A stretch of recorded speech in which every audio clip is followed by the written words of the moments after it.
सच्चिदानंदम सत्य सत्यकात्यम करभ्यादरिन्द्रवीभ अर्थात सच्चिदानंद क्या है? सच्चिदानंद। सच्चिदानंद का मतलब है सच्चिदानंद। परम सत्य एक ही है। परम सत्य क्या है? परम सत्य क्या है? परम सत्य सिर्फ एक है। परम सत्य सिर्फ एक है, सच्चिदानंद अर्थात ईश्वर। हर किसी का प्रभाव समय के साथ में चेंज और परिवर्तित होता रहता है, लेकिन सच्चिदानंद सच्चिदानंद अर्थात सत्य चा अर्थात प्रभु और आनंद मतलब परमेश्वर अर्थात जो सच्चिदानंद है वो है अनंत परमेश्वर अर्थात मेरे परम ईश्वर। जो परम सत्य है, जो कभी भी चेंज नहीं होता, कभी परिवर्तित नहीं होता, जो सत्ययुग द्वापर त्रेता कलयुग हमेशा हर युग में अनंत तक एक ही रहता है, वो है सच्चिदानंद अर्थात मेरे इष्ट परमेश्वर भगवान श्री हरि नारायण। जो परम सत्य है उस पराकाष्ठा भाव से जीवन मनुष्य का देह में आत्मा का आगमन होता है और आत्मा फिर परित्याग करके दूसरे शरीर को ग्रहण कर लेती है। उसी प्रकार से जीवन में आदमी एक झूठ को छिपाने के लिए 100 झूठ बोलता है, तो कर्म के अनुसार उसका प्रभाव और आसक्ति दोनों ही चेंज हो जाती है। तो इसलिए कहते हैं सच्चिदानंद परमेश्वरी। तो श्रीमद् भागवत कथा का प्रथम श्लोक है ओम श्री सच्चिदानंद रूपाय प्रभसाधयं वृषे प्रभे शर्षरिषाधयं प्रभमुक्ति विनशाधयं वयो नमः। अर्थात सच्चिदानंद परमेश्वर ईश्वर का परम धाम और नाम का ईश्वर परम अक्षर है और जो सच्चिदानंद परमेश्वर को सत्य मानता है वही परम धाम को प्राप्त हो सकता है। इसका दूसरा कोई कर्म विभक्ति नहीं है। ये कलयुग का प्रभाव है दिनेश जी। किसका प्रभाव है? कलयुग का प्रभाव है। भगवान की भक्ति तो बहुत लोग करते हैं, लेकिन क्या समझ के? कर्म समझ के करते हैं। भक्ति समझ के असंख्य करोड़ों में से एक करता है। श्रीमद् भागवत कथा का जो निमित्त भाव है ना, ये प्रभाव समझ सकती श्रवण मास में श्रीमद् भागवत कथा का आनंद इससे सौभाग्यशाली और प्रतिभक्त व्यक्ति क्रिया को ही प्राप्त हो सकता है, सबको नहीं हो सकता। आपने कल काफी अधिक लोगों को बोला था माया जो है जकड़ के रखती है। माया क्या करती? छोड़ती नहीं है माया।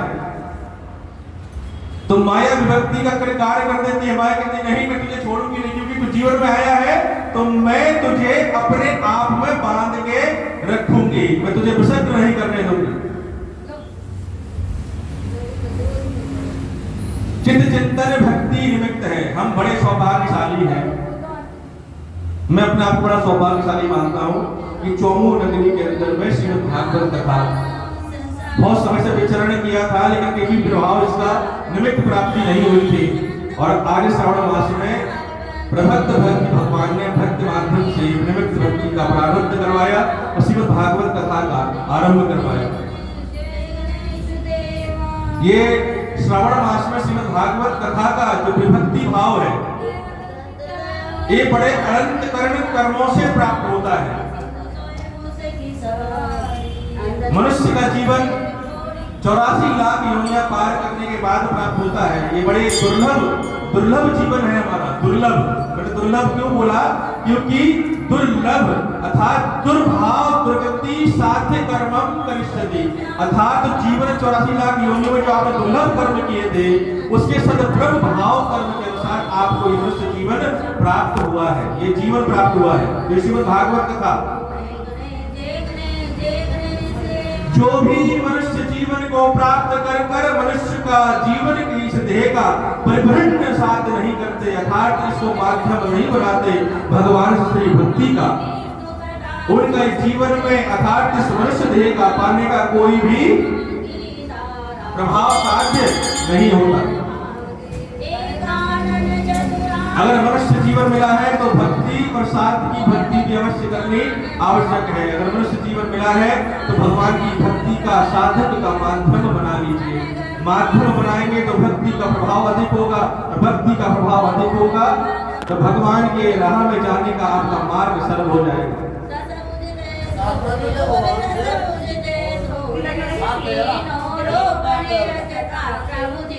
प्रभक्ति चरण मुक्ति। कर्म और कर्मध्य साध दोनों ही विभक्ति का एक कारक रूप है। मुंड मालाधारी होता है, मुंड मालाधारी नहीं होता। प्रभसाध्या प्रदक्षति कार्य करणम व्यापक कार्य करक्षति।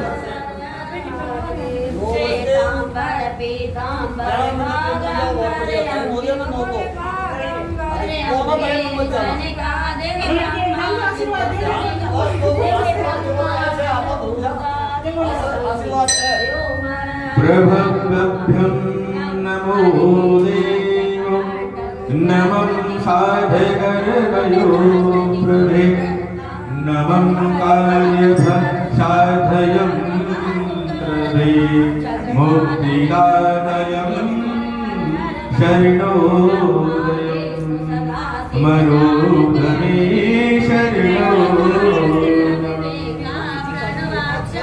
वार्तालाप ना करें कृपया, मेरी आपसे अनुरोध है, वार्तालाप ना करें, शांति बनाए रखें प्लीज। श्रीमद् भागवत कथा का स्वरूप आरंभ करते हैं।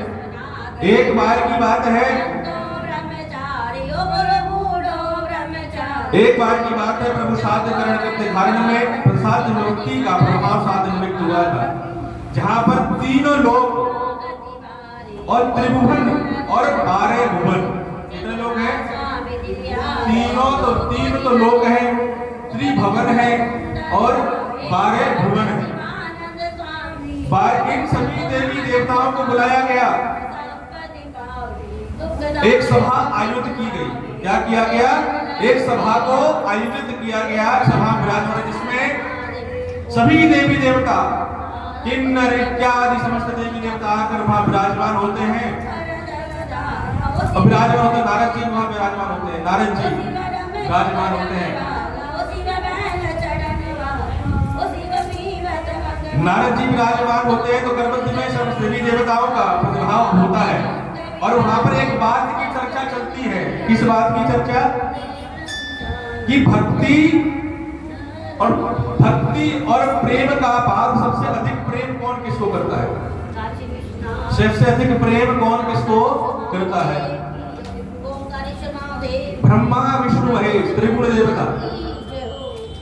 तो सब लोगों ने अपने अपने जो आचार विचार थे प्रमुख सब लोग प्रकट किए, और प्रकट उपरांत करने के बाद में उनसे कहा कि सबसे अधिक जो प्रेम है वो माता लक्ष्मी और भगवान श्री नारायण के बीच में है।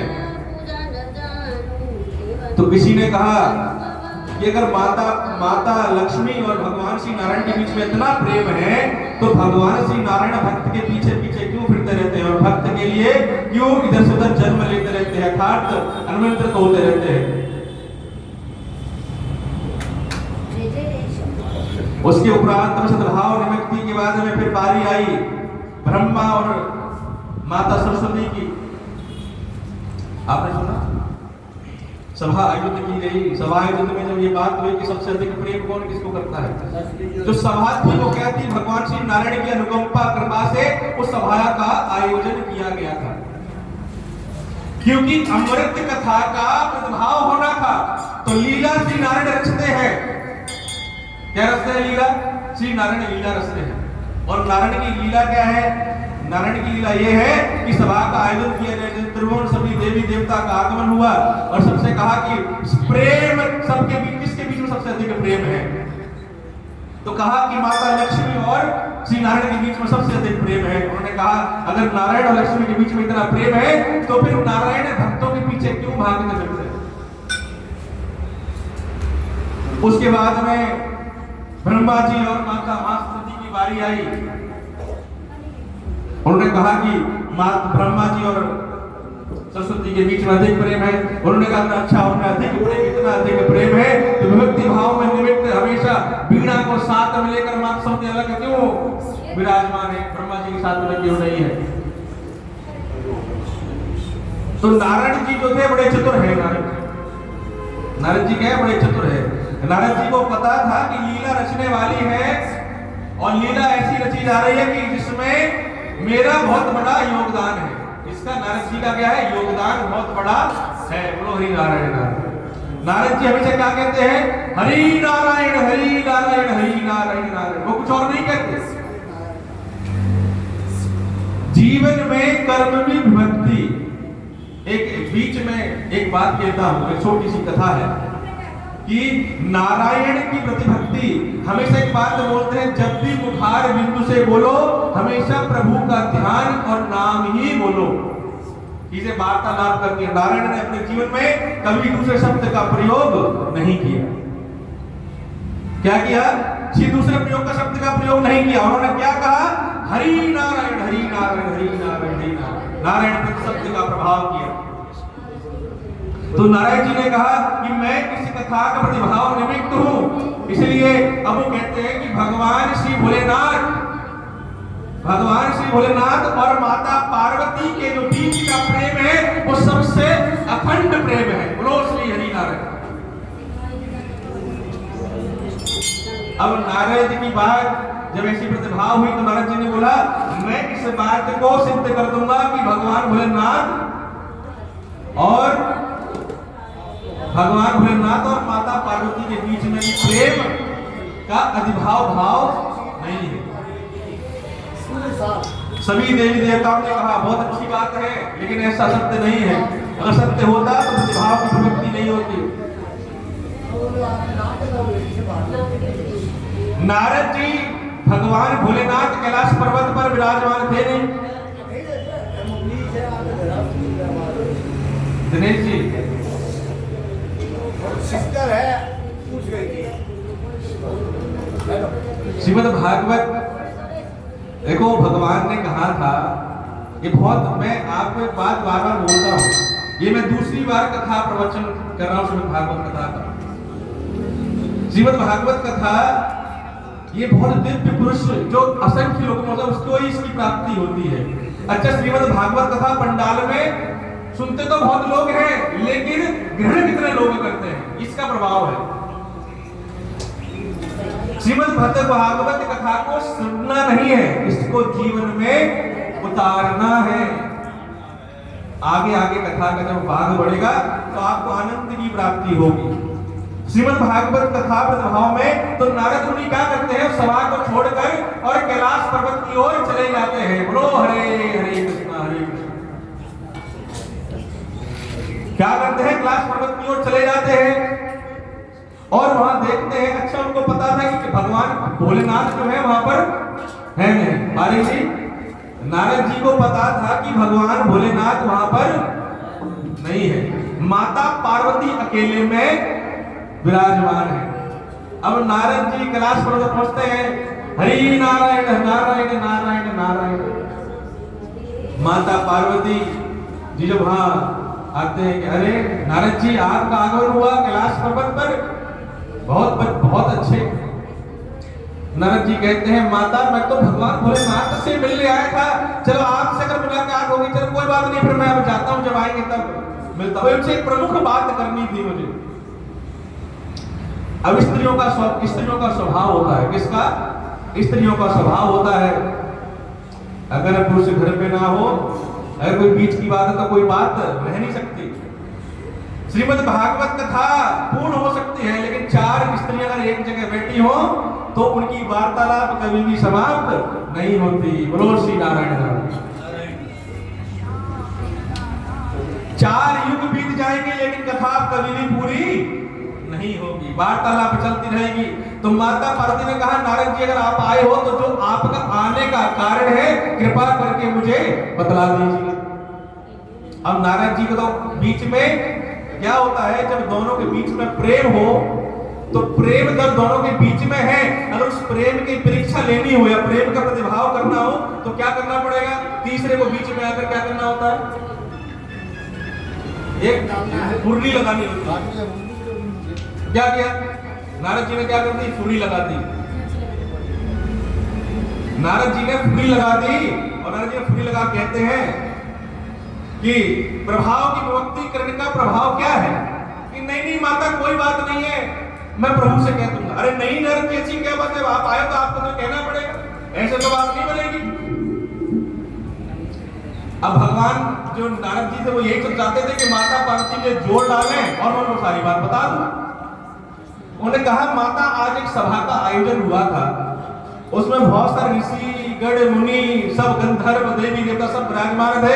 उन्होंने कहा कि ब्रह्मा जी और माता सरस्वती में प्रेम नहीं है, माता लक्ष्मी और नारायण में प्रेम नहीं है, और उन्होंने कहा माता पार्वती और भोलेनाथ में के बीच में ही प्रेम नहीं है। बोलो हरि नारायण। अब माता पार्वती जो है ये कैसे हो सकता है, मेरे अंदर बहुत प्रेम है। तो नारद जी कहते हैं आपको पता है जहां प्रेम होता है कोई बात छुपाई नहीं जाती। नारद जी ने क्या कहा कि जहां प्रेम होता है पति पत्नी के बीच में वहां पर कोई बात छुपाई नहीं जाती, एक दूसरे को सारी बात बताई जाती है। तो माता ने कहा ऐसी कोई बात नहीं जो मुझे पता नहीं। माता पार्वती क्या कहती है? ऐसी कोई बात नहीं जो मुझे ज्ञात नहीं है। आप कौन सी बात की बात करते हो? तो माता पार्वती की बात सुनी। नारद जी ने कहा माता एक बात है। माता ने कहा क्या बताइए? उन्होंने कहा आपको पता है भगवान भोलेनाथ ने आपको अमृत कथा सुनाई है क्या? नारद जी ने कहा कि भगवान भोलेनाथ ने आपको अमृत कथा सुनाई है क्या? माता पार्वती चुप हो गई। माता पार्वती ने अमृत कथा कौन सी है? बस यही हो गई बीच की बात। तो भगवान भोलेनाथ आपको प्रेम नहीं करते। इतना कहकर वो भगवान नारायण जी जो थे वहां से हरि नारायण माता अब क्योंकि उनको पता चल गया था कि भगवान भोलेनाथ के आगमन का समय हो गया है, इसलिए वो क्या करते हैं वहां से हरि नारायण नारायण वहां से कट लेते हैं। और उसके बाद में नारायण भगवान भोलेनाथ आते हैं। माता पार्वती का मुंह जो है वो अलग विचित्र था, माता पर मुंह सुना रखा था। अब भगवान भोलेनाथ आते हैं, अरे प्रिय पार्वती जी क्या हुआ? गौरा जी क्या हुआ? मेरी भात तो ले आइए, मेरा भोजन जो है वो लेके आइए। माता पार्वती कहती जाओ अपने आप ले लो, मैं तो नहीं देती। जाओ अपने आप ले लो, मैं तो नहीं देती। क्योंकि माता गौरा जो थी भगवान शंकर से नाराज हो गई। भगवान भोलेनाथ मन ही मन विचार करते हैं आखिर क्या कारण है। जब मैं गया था तो माता जो गौरा मेरी पत्नी थी बड़ी प्रेम भाव से और प्रेम पूरा मुझे भेजा था और बात की थी। अभी जब आया हूं तो मुझसे रुष्ट होकर बात करते, आखिर ये बीच का माजरा क्या है? तो भगवान भोलेनाथ ने बीच का जो द्रव्य दृष्टि से उन्होंने देखा कि अच्छा नारद जी के आगमन हुआ है यहाँ। किसका आगमन हुआ? नारद जी का आगमन हुआ है। भगवान भोलेनाथ ने कहा था कि क्या यहाँ पर नारद जी आए थे क्या? क्यों नहीं तो क्या नारद जी आए थे। उन्होंने आपकी सारी पोल खोल दी। क्या आप पूरे जगत को पूरे समाज को पूरे जगत को अमृत कथा सुनाते फिरते हो और मैं आपकी पत्नी हूं, मुझे अमृत कथा नहीं सुनाई आपने? तो भगवान ने कहा कि गौरा तुम नाराज मत हो, तो मैं कथा सुना दूंगा। अरे गौरा मत रूठो मनि मोह, अरे गौरा मत रूठो मनि मोह, प्रेम की रूप विषाई है। क्या कहते हैं भगवान भोलेनाथ? अरे गौरा मत रूठो मनि मोर, प्रेम की आत विषाई है, तेरे में दास निहत धरो, प्रेम मन रूप सहाई है। जब पत्नी रूठ जाती है तो पति का काम क्या होता है? ऐसे नहीं है रूठी रहे तो अपने घर चल, मैं अपने घर चलता हूं, ऐसे नहीं। जब पत्नी रूठ जाए तो पति का कर्तव्य है कि पत्नी को मनाए, और जब पति रूठ जाए तो पत्नी का कर्तव्य क्या है कि वो पति को मनाए। आप रूठते हो क्या? नहीं रूठते। मनाना मेरे पत्नियों को ही पड़ता है, पति तो गौरा माता को भोलेनाथ कहते हैं, अरे गौरा तू रूठ मत, मैं तो तेरे चरणों का सेवक हूं। क्या कहते हैं? मैं तो तेरे चरणों का सेवक हूं, मैं तुझसे कहां अलग हूं। तो अगर मैंने अमृत कथा नहीं सुनाई है अब सुना देता हूं, लेकिन मुझसे नाराज मत हो। क्या कहते हैं? मुझसे नाराज मत हो, क्योंकि अगर नाराज हो जाओगी तो मेरे प्रसंग का भाव विभक्त कैसे होगा। तो इसलिए मुझसे नाराज मत हो। तो माता पार्वती समझाने बुझाने के बाद में मान गए। अब यहां से कथा का अद्भव भाग आरंभ होता है। श्रीमद् भागवत कथा का श्रीमद् भागवत कथा कौन सा भाग चालू होता है? अद्भव भाग चालू हो जाता है। यहाँ श्रीमद् भागवत कथा, लोग श्रीमद् भागवत कथा आप लोगों ने सुनी होगी, बहुत सारे लोगों ने सुनी होगी श्रीमद् भागवत कथा, लेकिन श्रीमद् भागवत कथा का अद्भव भाव यहाँ से आरंभ होता है। तो माता पार्वती को लेकर भगवान भोलेनाथ एक ऊंचे शिखा पर जाकर बैठ जाते हैं, एक पर्वत पर जाकर बैठ जाते हैं। माता पार्वती से भगवान भोलेनाथ कहते हैं कि देखो कथा तो मैं आपको सुना दूंगा अमृत कथा, लेकिन अमर कथा सुनने का एक सबसे बड़ा क्या है? नियम है। क्या नियम है? कि देखो जब श्रीमद् जी अमृत कथा जब चालू होती है तो कौन सी मैया? निद्रा मैया। निद्रा मैया आती है और उस कथा के बीच में आलस प्रदान करती है। क्या करती है? आलस प्रदान करती है, निद्रा आ जाती है। निद्रा मैया आती है, क्या करती है? आलस्य प्रदान करती है और आपको नींद आ जाती है। तो आपसे मेरी एक ही विनती है कि जब अमर कथा आरंभ हो, आरंभ से लेके पूर्ण कथा तक आपको सोना नहीं है। और क्या करना है? आपको हुंकारा लगाना है। जब छोटे होते हैं तो क्या करते हैं? इसका मतलब क्या है? सबने कथा सुनी है, छोटे पे बचपन में सबने कथा सुनी है, तो कथा सुनाने वाले का मनोबल और बढ़ जाता है। क्या बढ़ जाता है? कथा सुनने वाले लोग बैठे कथा सुन रहे हैं, इसका मतलब ये है। तो गौरा माता ने कहा कि प्रभु जैसी आपकी आज्ञा। उन्होंने कहा मुझे क्या करना होगा? कि आपको कुछ नहीं करना है, जब तक मैं कथा बोलूंगा तब तक आपको क्या करना है? हुंकार देना है। हरिओम ओम, आप एक हुंकार लगाना है। माता पार्वती ने कहा बिल्कुल उचित है, ऐसा ही होगा। प्रदशाधयम् अमर कथा प्रभभायर चरिचारिधरो अमर कथा मुहि प्रेम सुनावे ब्रजमाननि को भक्त कहो। इसको अमर कथा क्यों कहा जाता है? अमर कथा मतलब श्रीमद् भागवत कथा। अमर कथा इसको इसलिए कहा जाता है, इस अमर कथा को सुनने के बाद में जितने भी पहले कौन थे, जितने भी सतयुग द्वापर त्रेता युग में जितने भी थे, वो जब कथा का श्रवण करते थे उस कथा को अपने जीवन में उतार लेते थे। तो उससे क्या होता था? अमर हो जाते थे। अमर किसी शरीर क्या है? नाशवान है। अमर क्या है? आत्मा।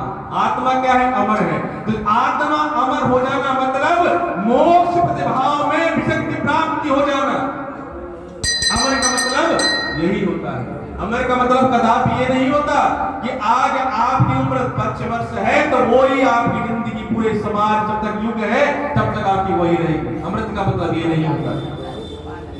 कलयुग का प्रभाव है। कलयुग के अंदर में अमर कथा को, अमृत कथा को, श्रीमद् भागवत कथा को श्रवण तो हर कोई कर लेता है, लेकिन कथा को अपने हृदय में धारण एक असंख्य लोग में से सिर्फ एक ही कर पाता है। श्रीमद् भागवत कथा को क्या करना है? श्रवण करके अपने जीवन में धारण करना है। भक्ति भाव की कर्म शक्ति के कारण द्वारा जब माता ने कहा बिल्कुल सही है, अब आती है कथा सुनाने की बारी, तो भगवान ने पहली ताली बजाई। क्या बजाई? पहली ताली। ताली का महत्व है, ताली का महत्व है। भगवान भोलेनाथ ने ताली बजाई, जब पहली ताली बजी तो जितने भी कैलाश पर्वत पर जितने भी जीव जंतु पक्षी थे सब वहां से चले गए। दूसरी ताली बजाई तो दूसरी ताली में जितने भी देवी देवता थे अपने अपने लोक धाम में चले गए। जब तीसरी ताली बजाई तो स्थान प्रतिभाव का निमित्त करण का प्रभाव आरंभ हो गया। जैसी तीसरी ताली बजी वैसे क्या हुआ, उनका त्रिशूल वहां से गया और पूरे कैलाश पर्वत की परिक्रमा करके आकर वहां विराजमान हो। क्या देखा? कैलाश पर्वत के आसपास कोई और जीव वहां पर उपस्थित नहीं है, क्योंकि अमर कथा थी। अगर कोई अमर कथा सुन ले तो वो अमर हो जाए। तो अमर कथा सुनने पापी दुरात्मा। अच्छा, ताली हम लोग क्यों बजाते हैं? कीर्तन में ताली बजाते हैं, क्यों बजाते हैं ताली? ताली का प्रभाव ये होता है कि जब आप कीर्तन करते हो, जब आप किसी कथा में होते हो, कहीं मंदिर में सत्संग में होते हो, तो आपके साथ में कुछ ऐसी शक्तियां भी होती हैं जो आपके माध्यम से वहां पर उपस्थित हो जाती है। तो जब आप ताली बजाते हो तो क्या होता है? एक घर्षण पैदा होता है, और घर्षण पैदा होता है तो सात्विक शक्तियों का आगमन वहां पर हो जाता है।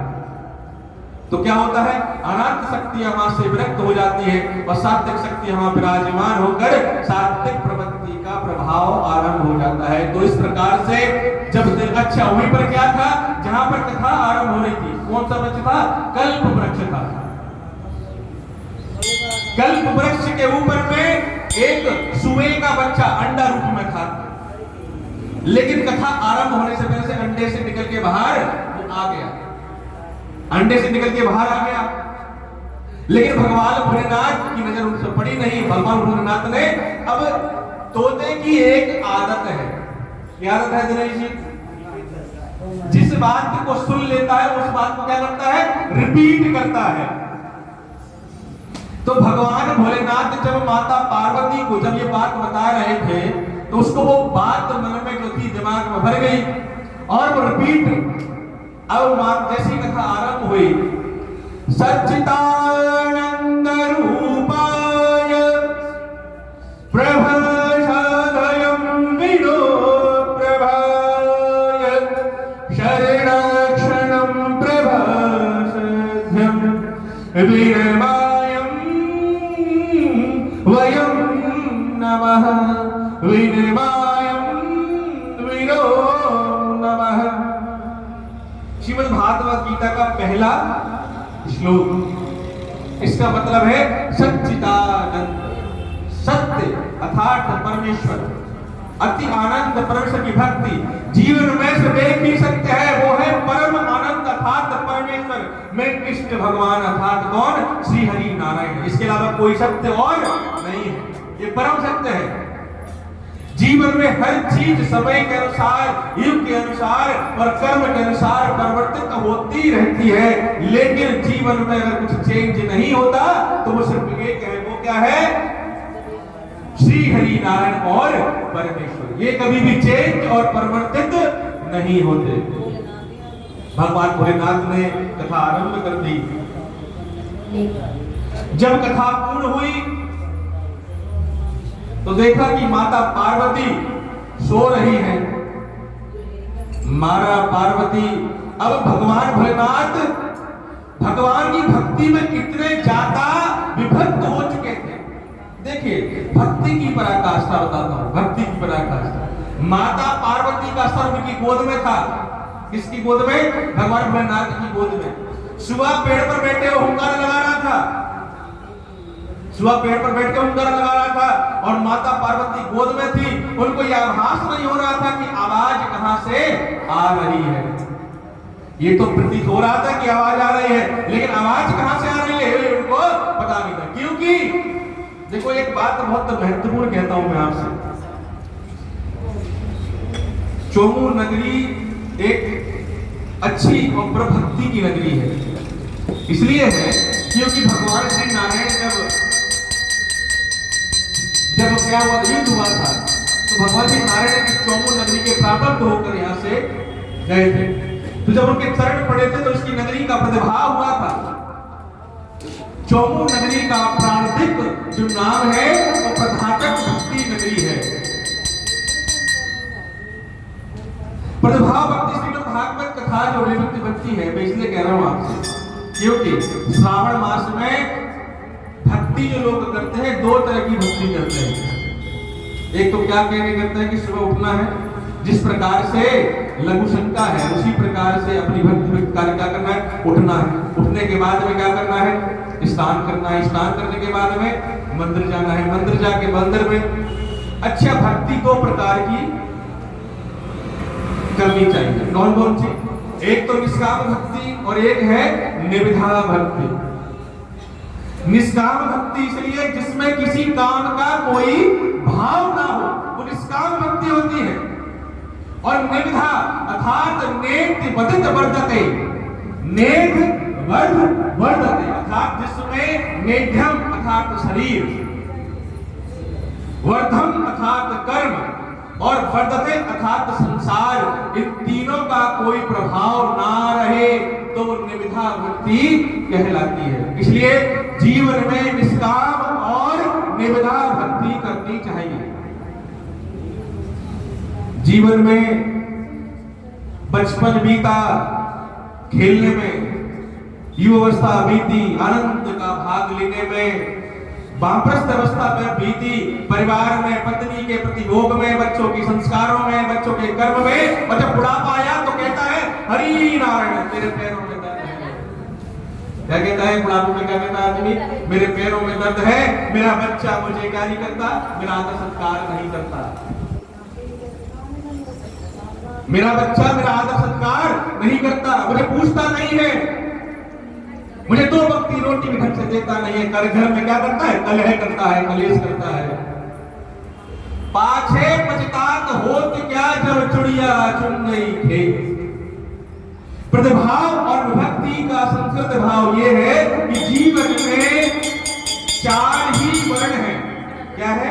चार वर्ण हैं। कौन कौन से हैं नरेश जी? चार वर्ण कौन कौन से हैं? चार है वर्ण। पहला है शूद्र, दूसरा है क्षत्रिय, तीसरा है वैश्य और चौथा है ब्राह्मण। ये चार वर्ण है।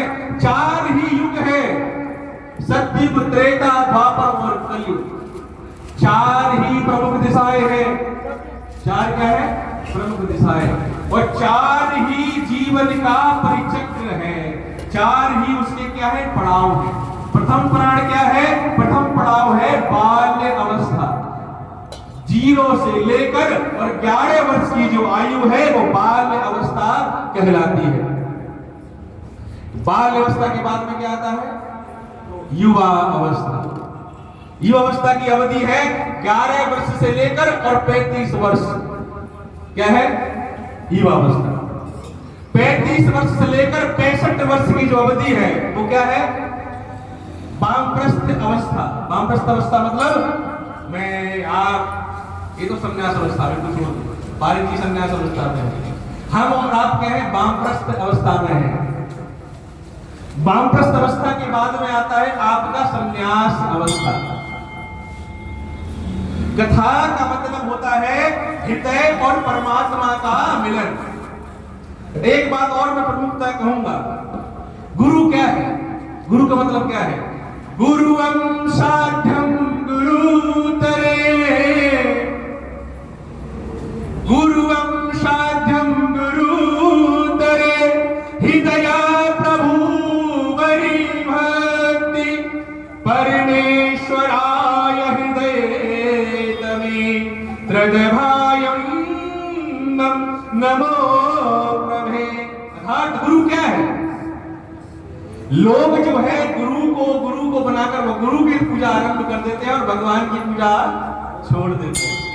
गुरु की परिभाषा, गुरुर्ब्रह्मा गुरुर्विष्णु गुरुदेवो महेश्वरा, गुरुर्साक्षात् परब्रह्म तस्मै श्री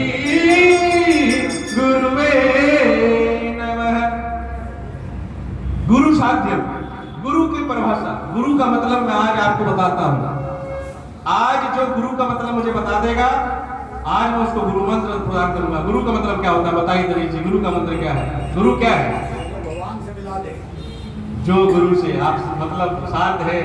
जो गुरु का मतलब ये है, गुरु का मतलब ये नहीं होता कि गुरु ने एक आश्रम बना लिया, एक संन्यास अवस्था धारण कर ली और उसके बाद में अपने बारे में सोचना और अपने आश्रम के बारे में सोचना। गुरु बना लिया, ये शिष्य अच्छा, ये अग्रवाल समाज के हैं, खंडेलवाल साहब, इनकी ऊंची ऊंची बिल्डिंग पर्वत बना हुआ है, ये क्या करेंगे? 1 लाख रुपए की दक्षिणा मुझे देंगे, ये सबसे बड़े गुरु है? उससे बड़े हैं तो वो गुरु परमेश्वर का शिष्य है। ऐसे नहीं, शिष्य ऐसे और ऐसे गुरु नहीं। गुरु कैसा है? गुरु वो है जो भगवान के, जो इस आत्मा को परमात्मा से मिलन का साध्य आपको प्रदान कर दे। गुरु वो है जो आपको परमात्मा से मिला दे, आपके जीवन का साध्य आपको बता दे कि आपके जीवन का प्रतिभाव क्यों हुआ है। ये मनुष्य जो देह आपने प्राप्त की है, इस जीवन में आपको करना क्या है? गुरु का मतलब ये होता है मनुष्य देह त्याग, मनुष्य की देह को पाकर जीवन में खाना, घूमना फिरना, ये सब, ये जीवन में सिर्फ कलंक नहीं है। जीवन का उद्देश्य है आत्मा को परमात्मा से मिलन का साध्य जुटाना। और बिना गुरु के ज्ञान तो प्राप्त होता नहीं है, बिना गुरु के ज्ञान प्राप्त नहीं किया सकता। तो अगर ज्ञान चाहिए तो किसके पास जाना पड़ेगा? गुरु के पास। गुरुवम ज्ञानम दानस्सै, अर्थात गुरु के बिना ज्ञान का दान प्राप्त नहीं हो सकता।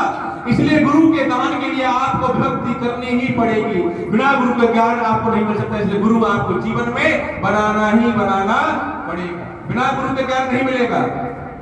लेकिन गुरु कौन है?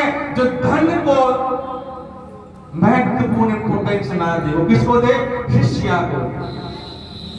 और किसको दे? भगवान की भक्ति को।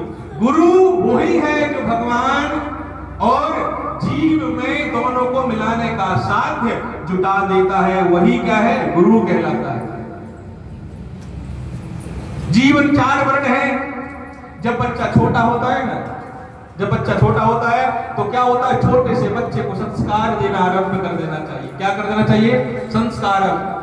ब्रह्मांड, ब्राह्मण कैसा भी वो पूजनीय होता है। ब्राह्मण अर्थात ब्रह्म अंगड़, अर्थात ब्रह्मा जी का अंग है, अर्थात ब्रह्मा का क्या है? अंग है। वो क्या कहलाता है? ब्राह्मण। ब्राह्मण जब कुल में पैदा होता है तो ब्राह्मण होने से उसका प्रभाव नहीं होता।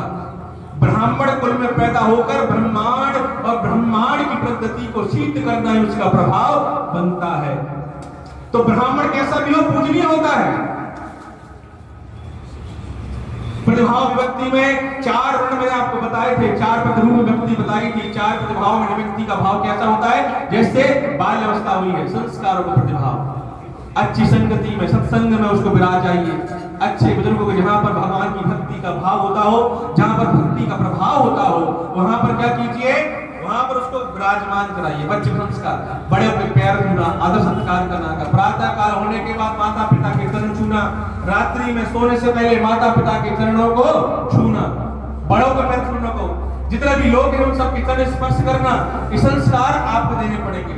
जब आप बच्चे में संस्कारों का प्रतिभाव करेंगे तो वो आप देखेंगे कि संस्कारों के प्रभाव से वो बालक आपके कुल का नाम रोशन कर देगा। संस्कारों का अभाव क्या करता है? आपके कुल का क्या करता है? वंश बदल करता है, अर्थात कुल का नाश हो जाता है।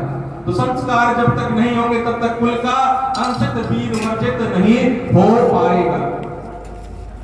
नारद कहे पुकार के, भक्ति प्रभय मन मोर, और चरण सदा तेरे रहूं, सत संस्कार हो।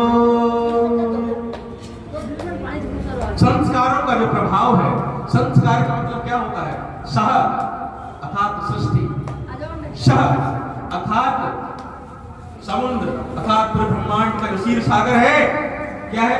क्षीर सागर।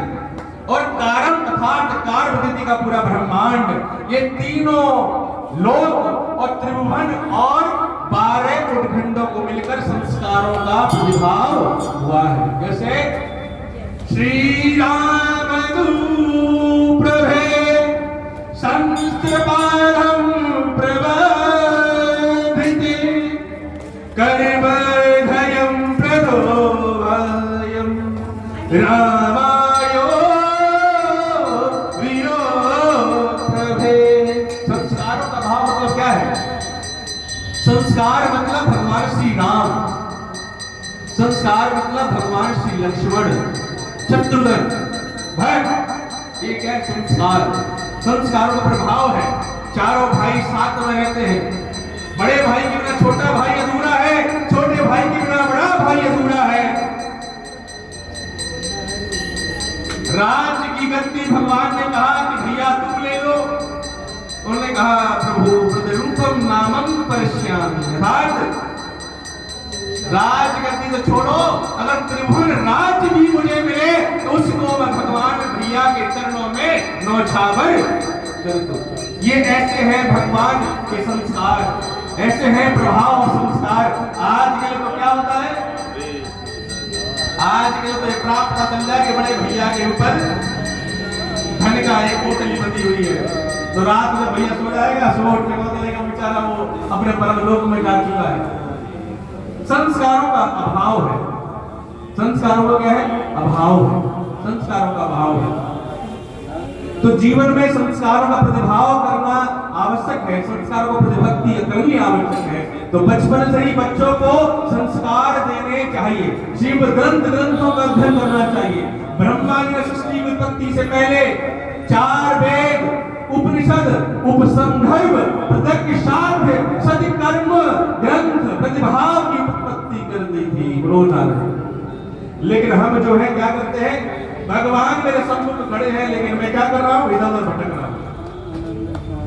ग्रंथों का अध्ययन नहीं करते, सत्य संगति में नहीं बैठते, दूसरों शब्दों का चयन बहुत सोच समझ के करना चाहिए। क्योंकि सरस्वती विराजमान रहती है कहां पर? जीवा पर क्या विराजमान रहती है? सरस्वती। कंठ में माता सरस्वती का बात है, तो शब्दों का चयन सोच समझ के करना चाहिए। भगवान श्री भोलेनाथ की कथा संपूर्ण हो गई, अमर कथा। कथा पूर्ण होने के बाद में माता पार्वती जागी, बोलती है प्रभु, कहती है प्रभु मुझे कथा दोबारा से सुनाइए, मैं सो गई थी। हरि नारायण। क्या कहती हैं? मैं सो गई थी। कथा में ऐसा होता है, जब आप जाते हैं ना श्रीमद् भागवत कथा कहीं पर भी, तो आपको क्या करना? निद्रा आराम हो जाती है। ये स्वभाव है। क्या है? जब श्रीमद् भागवत कथा होती है तो ये अमर कथा है। अमर कथा माता योग माया कहती है कि अगर अमर कथा हर किसी ने सुन ली और हृदय में धारण कर ली तो मेरी ऊपर की जगह है वो कम बढ़ जाएगी। हर किसी का भी ड्यूटी है। देखिए नरेश जी, अब पारिक जी के पास कोई ड्यूटी नहीं है, जो फ्री है। इनके पास तो एक ही ड्यूटी है, भगवान की भक्ति, क्योंकि संन्यास अवस्था में चल रहे हैं। मेरी भी ड्यूटी, आपकी ड्यूटी, सबकी ड्यूटी चलती है। तो ऐसा की ड्यूटी है। तो इंद्र का काम है पूरी सृष्टि में ये देखना, पूरे ब्रह्मांड में, कि कहीं किसी चीज की कोई कमी तो नहीं हो रही है, उसका देखना। पवन देवता का काम है वायु का प्रवाहन करना। अग्निदेव का काम है अग्नि का प्रतिभाव करना। प्राण वायु देवता का काम है जीवन में प्राण का अभक्षण करना। ये प्राण वायु देवता का काम है। आप जब सुबह संकल्प करते हैं ना, जो सुबह पूजन संकल्प होता है, ये पूजन संकल्प पूर्ण पूजा कही जाती है। पूजा वो नहीं होती कि आपने जल्दी जल्दी जल छोड़ा और जल छोड़ने के बाद में अब चलती है, वो पूजा नहीं। पूजा का प्रभाव, सत्य बात ही प्रभाव की भक्ति होती है। तो पूजन का संकल्प है, जब आप पूजन करते हैं तो पूजन के प्रभाव से भक्ति की प्राप्ति होती है। ये क्या है? आत्मा है। आत्मा किससे बनी हुई है? आपके नक्षत्रों से। आपकी नक्षत्र कौन से हैं? कितने नक्षत्र हैं? 27 नक्षत्र हैं। प्रमुख नया नक्षत्र कौन सा है? प्रमुख नक्षत्र कौन सा है? रोहिणी नक्षत्र। मान लो नहीं, वही है। जिसमें भगवान श्री कृष्ण का जन्म हुआ। अब आपकी बड़ी उनसे एक इच्छा थी, क्या? कि श्री कृष्ण भगवान की जन्म सुनना है ना। अब अगले रविवार को क्या होगा? श्री कृष्ण भगवान का जन्म होगा। आज किसका जन्म हो रहा है? किसका जन्म है? नहीं, आज किसका जन्म है? आज सुखदेव जी महाराज का जन्म है। आज किसका है? सुखदेव जी महाराज का जन्म है। ये जो मैं कथा आपसे कह रहा हूं विस्तार पूर्वक हृदय में धारण कर लेना। मैं आपको 1000 नहीं, 2000 नहीं, असंख्य % गारंटी देता हूं कि आपके जीवन में प्रभु के अनुभव की प्राप्ति, आपके जीवन में आगमन हो जाएगा। तो भगवान श्री माता पार्वती कहती है, प्रभु मुझे कथा दोबारा सुनाइए, मैं तो सो गई थी। अब भगवान कहते हैं कथा तो एक बार हो गई, अब दोबारा नहीं हो सकती हमारी कथा। अचानक से उनकी नजर जो थी वो तो अच्छा, वो कहते हैं कि अच्छा जब आप सो रही थी तो हुंकारा कौन भर रहा था? कौन था? कौन हु कर रहा था? कौन था जो कर रहा था? अब भगवान ने देखा कि भाई मैंने तो सबको कैलाश पर्वत से दूर भेज दिया था, मेरे त्रिशूल ने भी इस चीज को कर दिया, लेकिन ये हुंकारा कहां से आ रहा है? भगवान ने देखा, बाएं तरफ देखा कि बाएं पर तो उसमें तोता जो विराजमान है सुआ, और हुंकारा भर रहा है। अब तो भगवान भोलेनाथ के हाथ में त्रिशूल और तोता आगे आगे और भगवान शंकर पीछे पीछे। बोलो हरि नारायण। अरे भागे भागे व्रत पक्षी और बिचर चरे चरधाम, और शरणागति को ही न करे जिसके पीछे। कौन है जिसके पीछे? भोलेनाथ। कहते हैं जिसके पीछे भोले भंडारी पड़े हैं, चारों धाम में तोता विराजमान विचित्र करता है और कहीं पर उसको जगह नहीं मिली। चारों धाम में चला गया, तीनों लोक में विराजमान हो गया, भूमंडल में विचित्र करता चला गया। आगे पीछे, आगे तोता तोता, पीछे भगवान भोलेनाथ को सुन लेंगे। अब तो भाव है, कहीं जगह नहीं मिली। अच्छा, एक बात प्रमुख है कि जहां पर जब राक्षसों की आपदा आती है देवताओं के ऊपर, राक्षसों से बचाने के लिए देवता क्या करते हैं? मुक्ति का साधन बनते हैं। और जब देवता भी साथ ना दे, जब देवता भी आपका साथ ना दे, तो ब्राह्मण एक ऐसा देवता है जो आपका उद्धार कर सकता है। ये क्या है? प्रभुपाद थे ब्राह्मणस्यो ब्रह्मो प्रभायम् प्रधासाद्यं कर्माय मे ब्रह्मणाय प्रधानम् ब्रह्मणे सतं प्रदक्षिणे। अर्थात ब्राह्मण क्या करता है? ब्राह्मण क्या करता है? ब्राह्मण जहां पर देवता भी साथ नहीं देते, वहां पर ब्राह्मण क्या करता है? उसका उद्धार करता है। कैसे? आप देवता को प्रसन्न करने के लिए क्या करते हो? पूजा पाठ। पूजा पाठ कौन कराता है? ब्राह्मण कराता है। और संकल्प कौन कराता है? ब्राह्मण देवता कराता है। ब्राह्मण देवता कराता है तो क्या करता है? मंत्र उच्चारण के साथ में कराता है, संकल्प देके कराता है। तो क्या करता है? ब्राह्मण देवता आपके द्वारा भगवान की भक्ति का कारक बनकर आपको अमृत का भाव प्रदान कराता है। हम जो भोजन करते हैं उस किसको लगता है? शरीर को। हम जो भोजन करते हैं वो हमारे किसको लगता है? शरीर को लगता है। आत्मा का भोजन क्या है? जीवन में हम सब जब बचपन से लेकर और मरण तक सिर्फ और सिर्फ इस शरीर के भोजन का साथ जुटाते रहते हैं। कितने घंटे होते हैं? 24 घंटे। 8 घंटे शयन के लिए, 8 घंटे भगवान की भक्ति के लिए, 8 घंटे 8 घंटे शयन के लिए, 8 घंटे शयन के लिए, 8 घंटे भगवान की भक्ति के लिए, 8 घंटे व्यवसाय और व्यापार के लिए होता है। अब चौमू नगरी तो वैसे भी क्या है? वैश्यों की नगरी है भाई।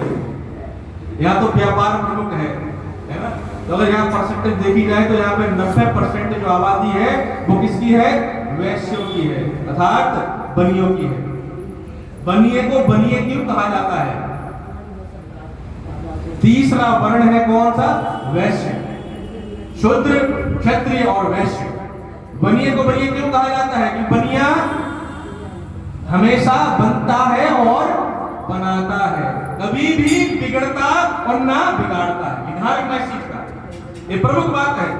वैश्य जब भी है जीवन में, इसको बनिया इसलिए कहा बनिए, लाला, क्या कहते हैं? लाला, देना नहीं, लाला। तो लाला और बनिया कहा जाता है क्योंकि ये बनता है, बनाता है, ये बिगाड़ता नहीं है। तीसरा वर्ण है वैश्य, चौथा है ब्राह्मण। तो जब आप प्रतिशांति की विभक्ति में डूब जाते हैं तो कर्म भांति का प्रभाव हो जाता है। तो सुबह क्या करता है?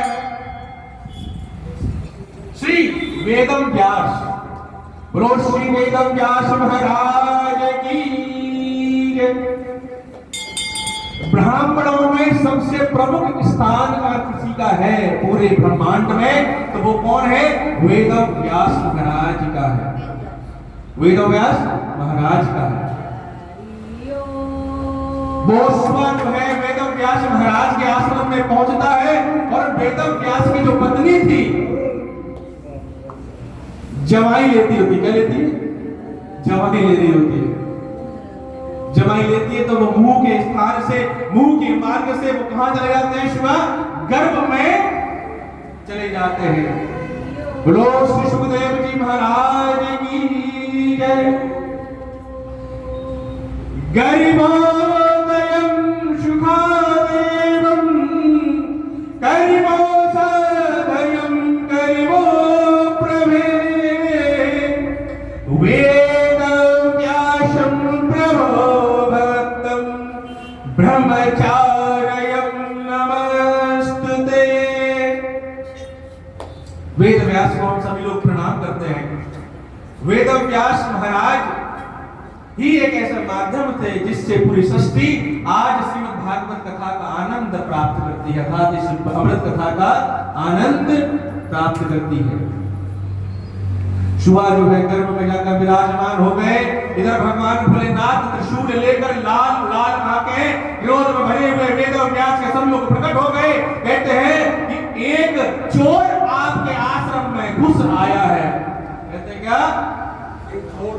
एक चोर आपके आश्रम में घुस आया है और मैं उसको दंड दूंगा। उसको क्या दंड दूंगा? मृत्यु दंड दूंगा।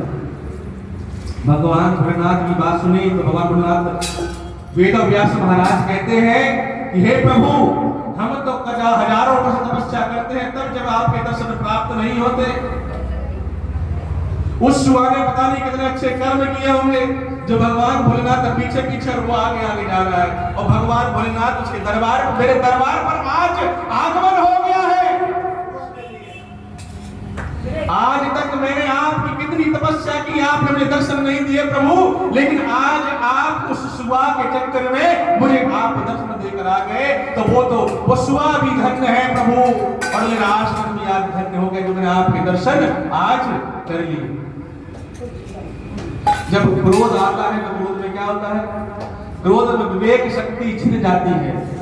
तो भगवान भोलेनाथ कहते हैं कि आज जो चोर है वो आपके आश्रम में है, उसको लेकर ही मैं जाऊंगा, उसको बांध कर लेके जाऊंगा।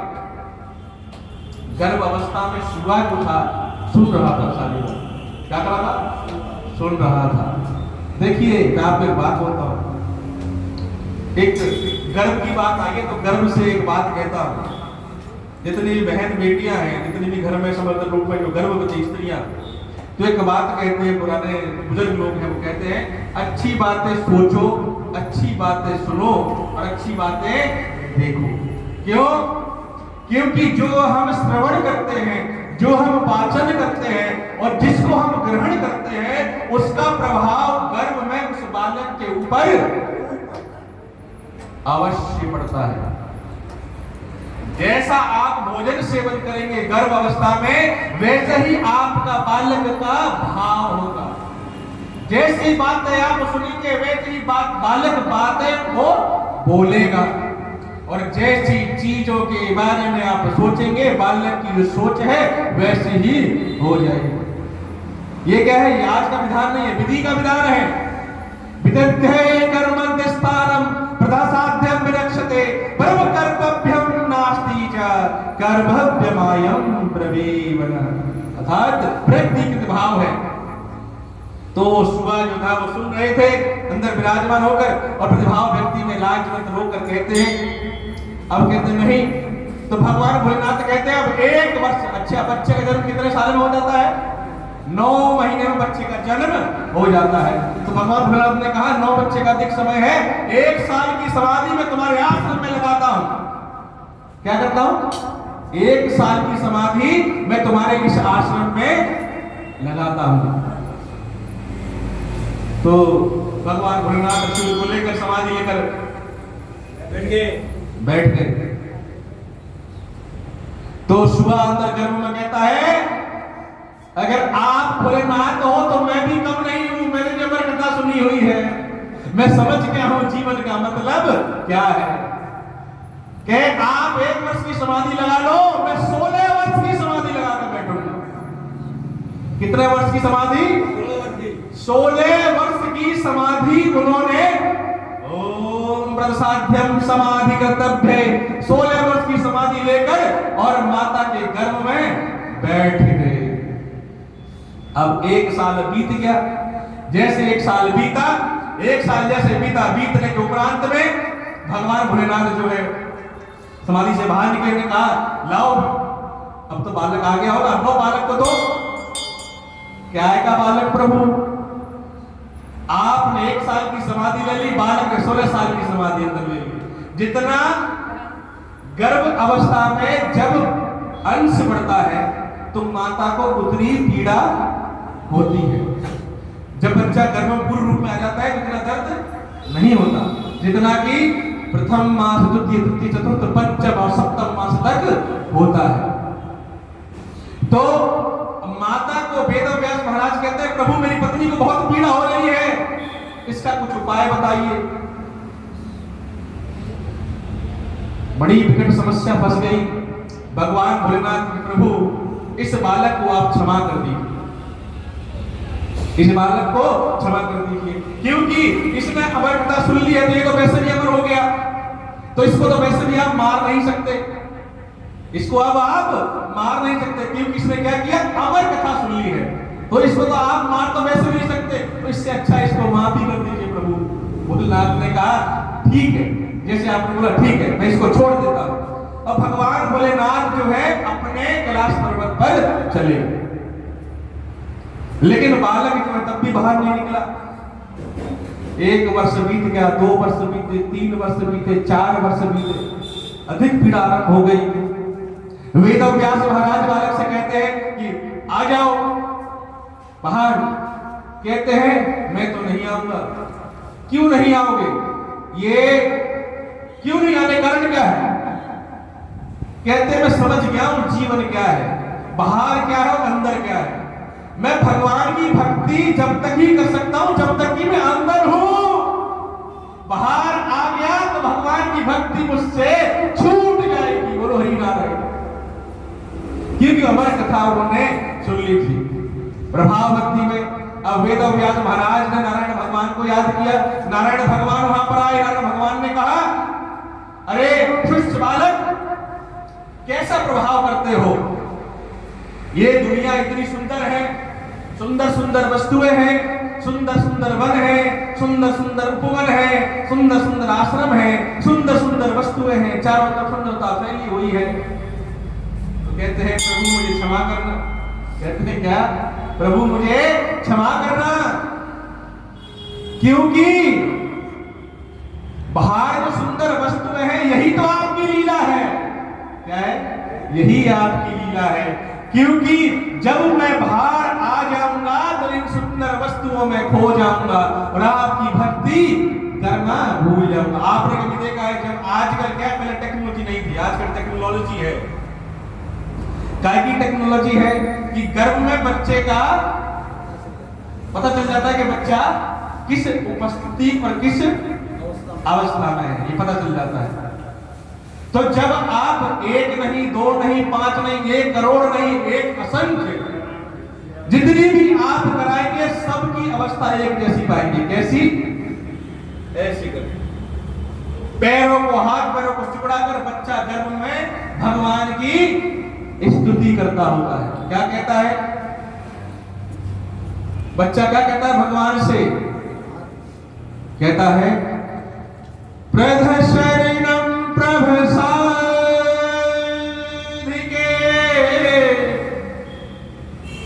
प्रभ मुक्ति प्रभचार्य दरिदेहं मनुष्य जीवनो माया रूप प्रदेव।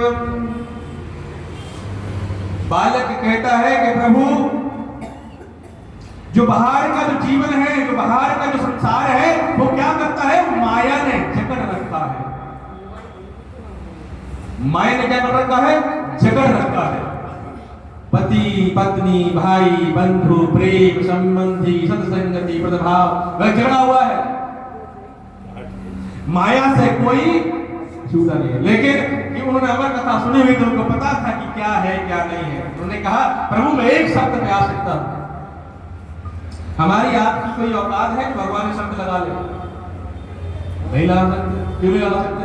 क्योंकि हमने अपने आप को पूरी तरह से भगवान को समर्पित नहीं किया है। अगर जिस दिन हम भगवान को अपना पूर्ण समर्पण दे देंगे तो हमारी भी शर्त हो जाएगी कि भगवान मेरी भी एक शर्त है। क्या शर्त है? कि जब जब जन्म हो आपके भक्त के रूप में ही जन्म हो। तो कहते हैं कि ठीक है, ये बताओ क्या शर्त है? कि प्रभु मैं जब ही आऊंगा जब माया को आप बांध दोगे। मतलब माया को जो है आप बांध दो, बांधने के उपरांत मैं जन्म लेकर बाहर आ जाऊंगा। भगवान नारायण कहते हैं ये तो बड़ी विचित्र बात है भाई, माया को तो मैं नहीं बांध सकता क्योंकि काल चक्र है। क्या है? काल चक्र है। माया किसके वश में है? भगवान श्री नारायण के वश में। भगवान के वश में क्या है? माया है। माया अगर भगवान की भक्ति करोगे तो माया से विलक्षण प्रभाव का कारक आप ग्रहण कर लोगे। तो उनसे कहा कि देखो माया तो नहीं मान सकता लेकिन एक उपाय कर सकता हूं। 24 पहर में से एक पहर और उस एक पहर में से असंख्य में से एक क्षण ऐसा आएगा, उस एक क्षण का 100वां हिस्सा। कैसा? उस एक क्षण का 24 पहर का एक पहर और उस एक पहर का एक क्षण और एक क्षण का 100वां हिस्सा भाग, उसमें माया को मैं तुमसे दूर कर सकता हूं। तुमने कहा प्रभु बिल्कुल सही बात है, लेकिन मेरी आपसे एक प्रार्थना है कि जब मैं बोलूंगा तभी माया को बांध लेना। जब बोलूंगा आप क्या कहते हैं? आपको अपनी प्रयोजन व्यक्ति बनाते हैं। आपको निकलने का समय उनका, निकलने का क्या समय आ गया? उनके निकलने का समय आ गया है। अब सुखदेव जी महाराज क्या करते हैं? अपनी पोजीशन बनाते हैं गर्भ के अंदर। कैसे निकला जाएगा उसके लिए अपनी पोजीशन बनाते हैं और जैसी पोजीशन बन जाती है वैसे कहते हैं प्रभु रेडी स्टडी गो। वैसे ही श्री सुखदेव जी महाराज का जन्म हो जाता है। बोलो श्री सुखदेव जी महाराज की जय हो। बोलो श्री नारायण भगवान की जय हो। सुखदेव जी महाराज का जन्म हो गया और सुखदेव जी महाराज की जो आयु थी, सुखदेव जी महाराज की जो आयु थी वो 16 वर्ष की आयु थी। सुखदेव जी महाराज गर्भ में कितने वर्ष तक रहे? 16 वर्ष तक वो गर्भ में थे। कितने वर्ष तक? 16 वर्ष तक। सुखदेव जी महाराज 16 वर्ष तक गर्भावस्था में थे। जैसे ही गर्भ से बाहर निकले 16 वर्ष की अवधि थी, उसके उपरांत सीधे किसकी ओर चले गए? सीधे वन की ओर चले गए। सुखदेव जी महाराज ने पीछे मुड़ के नहीं देखा, कौन मेरी माता, कौन मेरे पिता। सुखदेव जी महाराज जी को पता था कि जीवन में आने का भाव क्या है। जिस दिन इंसान को पता चल जाए कि मेरे मनुष्य देह का औचित्य क्या है, इस मनुष्य देह का परिवाहन क्या है, इस मनुष्य देह का परिसंकल्पना क्या है, उस दिन क्या होता है? उसको प्रतिभाव पता चल जाता है कि मेरे जीवन का, ये मेरे मनुष्य देह प्राप्त की है, इसका लक्ष्य क्या है। तो सुखदेव जी महाराज को यह पता था कि मेरे जीवन का लक्ष्य सिर्फ एक है, वो है भगवान की भक्ति। भगवान की भक्ति करते रहो, भक्ति अपना मिल जाएगी। जीवन का उद्देश्य है भगवान की भक्ति। जीवन में बाल्यकाल से लेकर अंतः काल तक आदमी अगर जीवन में ये प्रभाव बना ले कि मेरे जीवन का सिर्फ एक लक्ष्य है, मुझे क्या करना है, बाल्य अवस्था से लेकर और संन्यास अवस्था तक मुझे क्या करना है, मुझे एक पुल तैयार करना है। क्या करना है? मुझे ब्रिज बनाना है। ब्रिज का उपयोग किस लिए किया जाता है? पुल का उपयोग इसलिए किस लिए किया जाता है? इसलिए किया जाता है कि इस ओर से और उस ओर जाने के लिए पुल का उपयोग किया जाता है, क्योंकि बीच का जो मार्ग है वो क्या है? कठिन मार्ग है। कौन सा मार्ग है? कठिन मार्ग है। तो उस कठिन मार्ग को सरल करने के लिए क्या करना है? पुल बनाना है। ब्रिज कैसे बनेगा? अब बोलना तो बहुत आसान है, ब्रिज बनाना है, लेकिन ब्रिज बनाना आसान नहीं है। आपको सीमेंट रूपी भक्ति चाहिए। आपको क्या चाहिए? सीमेंट रूपी भक्ति, लोहा रूपी कर्म और अन्य सामग्री रूपी आपको क्या चाहिए? प्रेम चाहिए। जब आपके पास प्रेम, भक्ति और कर्म में आसक्त कर भक्ति हो जाएगी तो आप वो पुल बना पाएंगे। भगवान के बीच का जो रास्ता है वहां से अंदर आते आता रहते हैं। आपको क्या लगता है भगवान आपको मिल गए? क्या लगता है भाई जी? आप मंदिर की चौखट चढ़े और यहाँ पर आके सम्मुख बैठ गए भगवान के, मतलब क्या है? भगवान को प्राप्त हो गया? नहीं हुए। भगवान के पास जाने का जब तक आपका वो पुल तैयार नहीं है, जब तक पुल तैयार नहीं है, इस बेंच से और आगे का जो रास्ता है ना वो बहुत कठिन है। यहाँ तक आने का रास्ता बहुत सरल है, लेकिन इस बेंच से इसके आगे का रास्ता जो है बहुत दुर्लभ है, बहुत कठिन है, ऐसे नहीं पहुंच पाओगे। उसके लिए क्या करना पड़ेगा? पहले तो आपको बाल्य अवस्था से क्या करना है? परिश्रम करना पड़ेगा। किस चीज का परिश्रम? भक्ति का परिश्रम। भक्ति का परिश्रम क्या करना पड़ेगा? भक्ति के परिश्रम से प्रभाव की विभक्ति होगी। भक्ति परिश्रम की विभक्ति, प्रभाव की विभक्ति।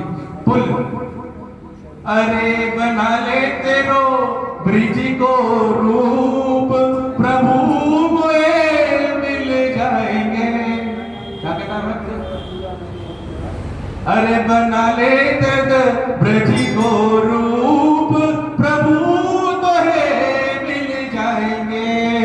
जीवन में जब बाल अवस्था होती है तो कीड़ा अवस्था में निकल जाती है, बचपन आता है, वृद्धावस्था आती है, वृद्धावस्था आती है, संकट घेर लेते हैं, बीमारी घेर लेते हैं, फिर भगवान की ओर करते हैं, प्रभु अब मेरी रक्षा करो।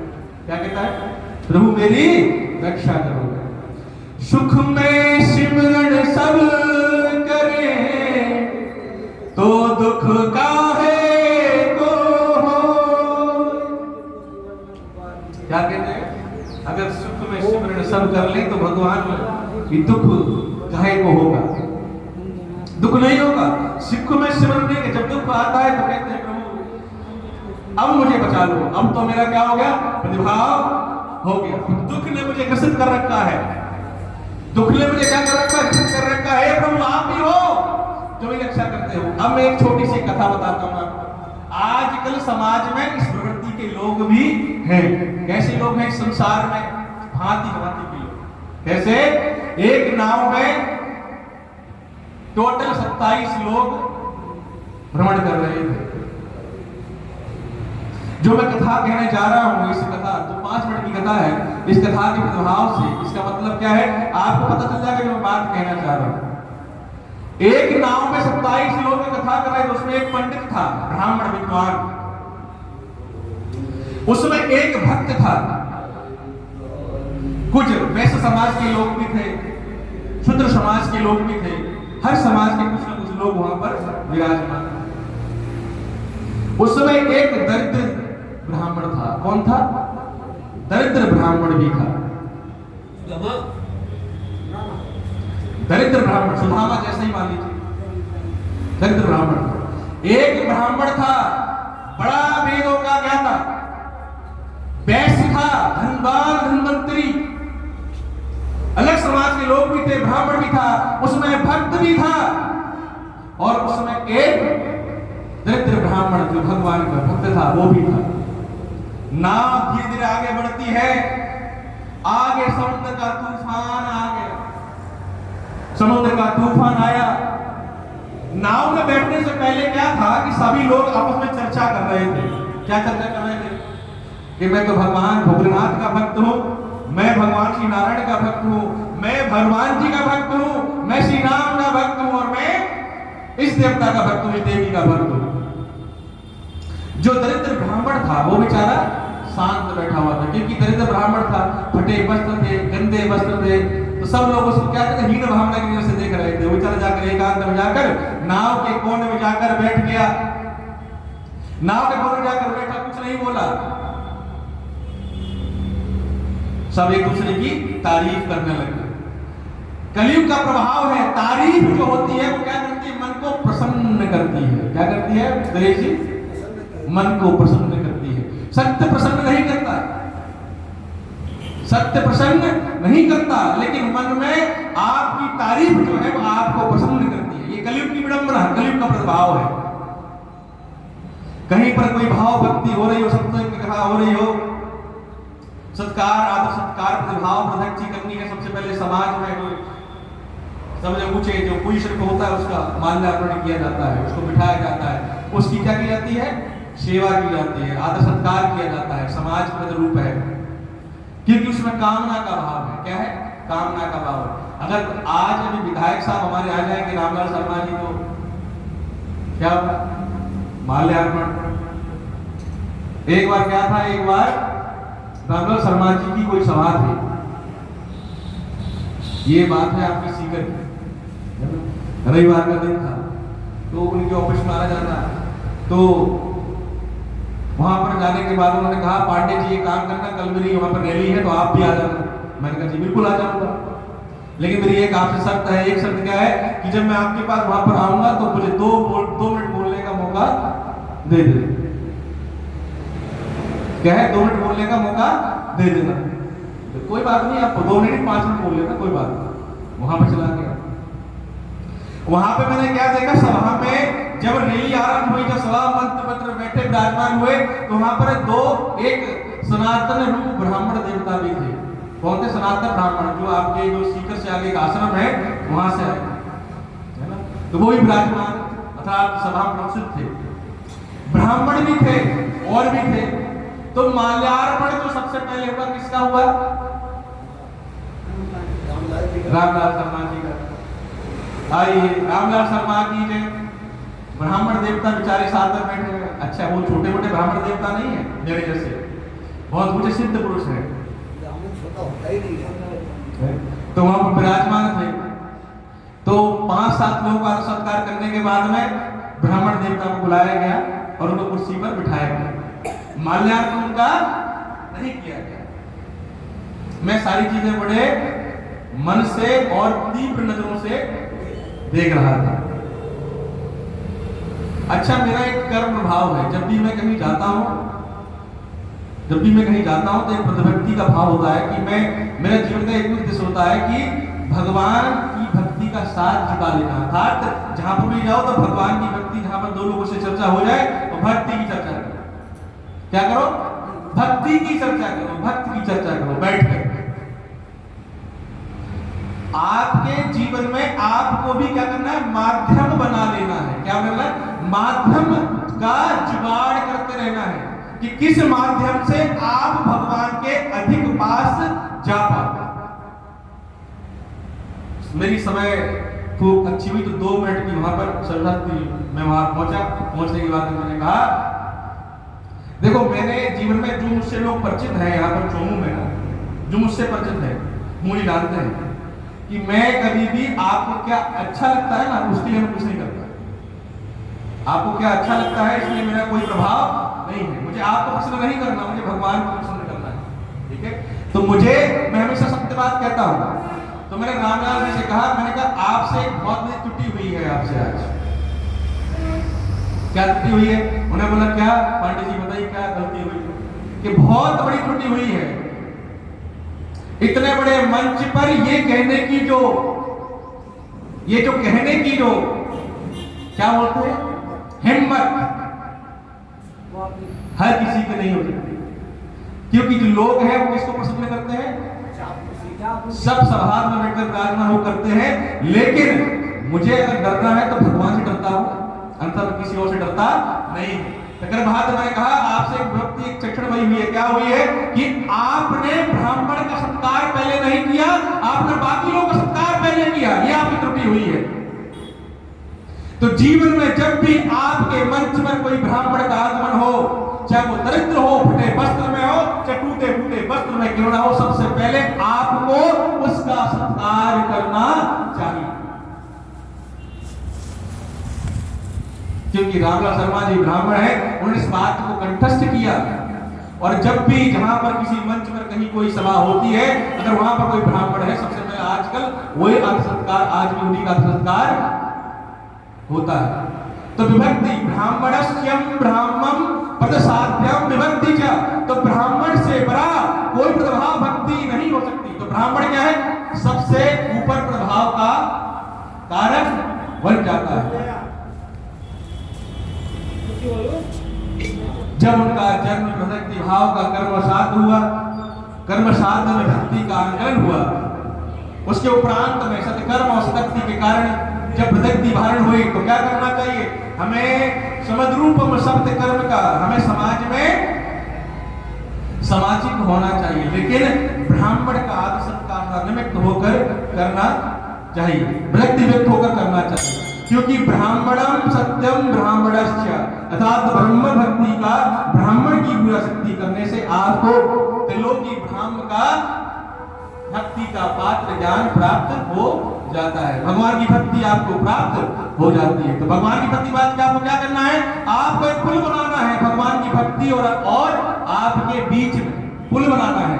उस पुल का माध्यम निमित्त कर्म है, उस भक्ति कर्म मध्य से सत्य की साध्य भक्ति हो जाती है। ये नित्य कर्म है। श्रीमद् भागवत गीता अर्थात अमर कथा हमें जीवन में यही एक क्या देती है? सीख देती है, हमें अमृत प्रदान करती है कि जीवन में हमें हरे कंठ भाव से सबसे प्रेम करना चाहिए, ईर्ष्या का त्याग करना चाहिए, कभी भी किसी प्रकार का गलत भाव प्रदोष मन में नहीं आना चाहिए। इंद्रियां कितनी है? इंद्रियां कितनी है? कितनी इंद्रियां हैं? कितनी इंद्रियां हैं? 11। कौन कौन सी है? आधा प्रश्न का उत्तर सही दिया। 5 है कामेंद्रियां, 5 है ज्ञानेंद्रियां और 11वां है आपका मन। ये मिलाकर आपकी क्या बनती है? 11 इंद्रियां बन जाती है। पंचो कामेन्द्रियो एवं माया पंचम ज्ञानेन्द्रियो अभ्यम भक्ति विवेक्तम सहायते वरदभ्यम मनाय तीव्रवो वासी प्रभवायम शरिषाधवे। 5 कामेंद्रियां हैं। कामेंद्रियां का क्या है? काम का भाव उत्पन्न करती है। 11 इंद्रियां कौन कौन सी हैं? सवाल देखिए, जब तक श्रीमद् भागवत कथा का मतलब यही है कि जो कुछ है वो सब कुछ आपको पता चल जाएगा, क्योंकि जीवन में अर्ध ज्ञान ज्यादा है। अज्ञानी से ज्यादा अर्ध ज्ञानी ज्यादा खतरनाक होता है। क्या? अर्ध ज्ञानी ज्यादा खतरनाक होता है, क्योंकि अर्ध ज्ञान आपके भक्ति के मार्ग को विफल कर देता है। ज्ञानी नहीं हो वो चलेगा, लेकिन अर्ध ज्ञानी हो ये नहीं चलेगा। तो ज्ञान पूरा होना आवश्यक है। 5 है कामेंद्रिय, 5 है ज्ञानेंद्रिय। 5 कामेंद्रिय कौन सी है?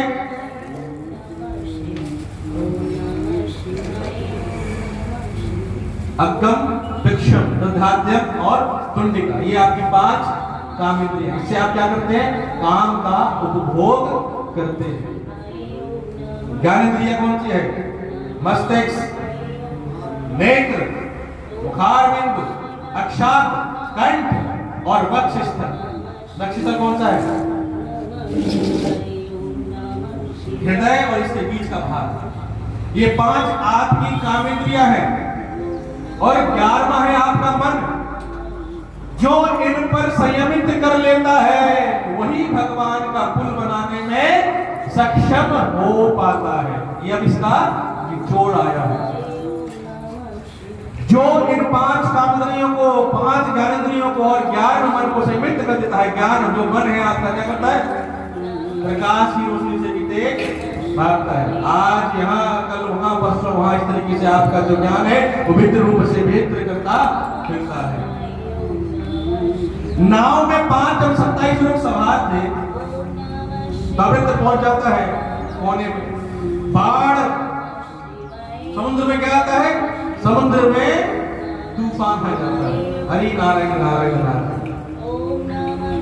तूफान आता है, सब अपनी जान बचाने के लिए क्या करते हैं? भगवान का नाम लेते हैं। कोई हनुमान जी का नाम, कोई किसी का नाम, कोई किसी का नाम।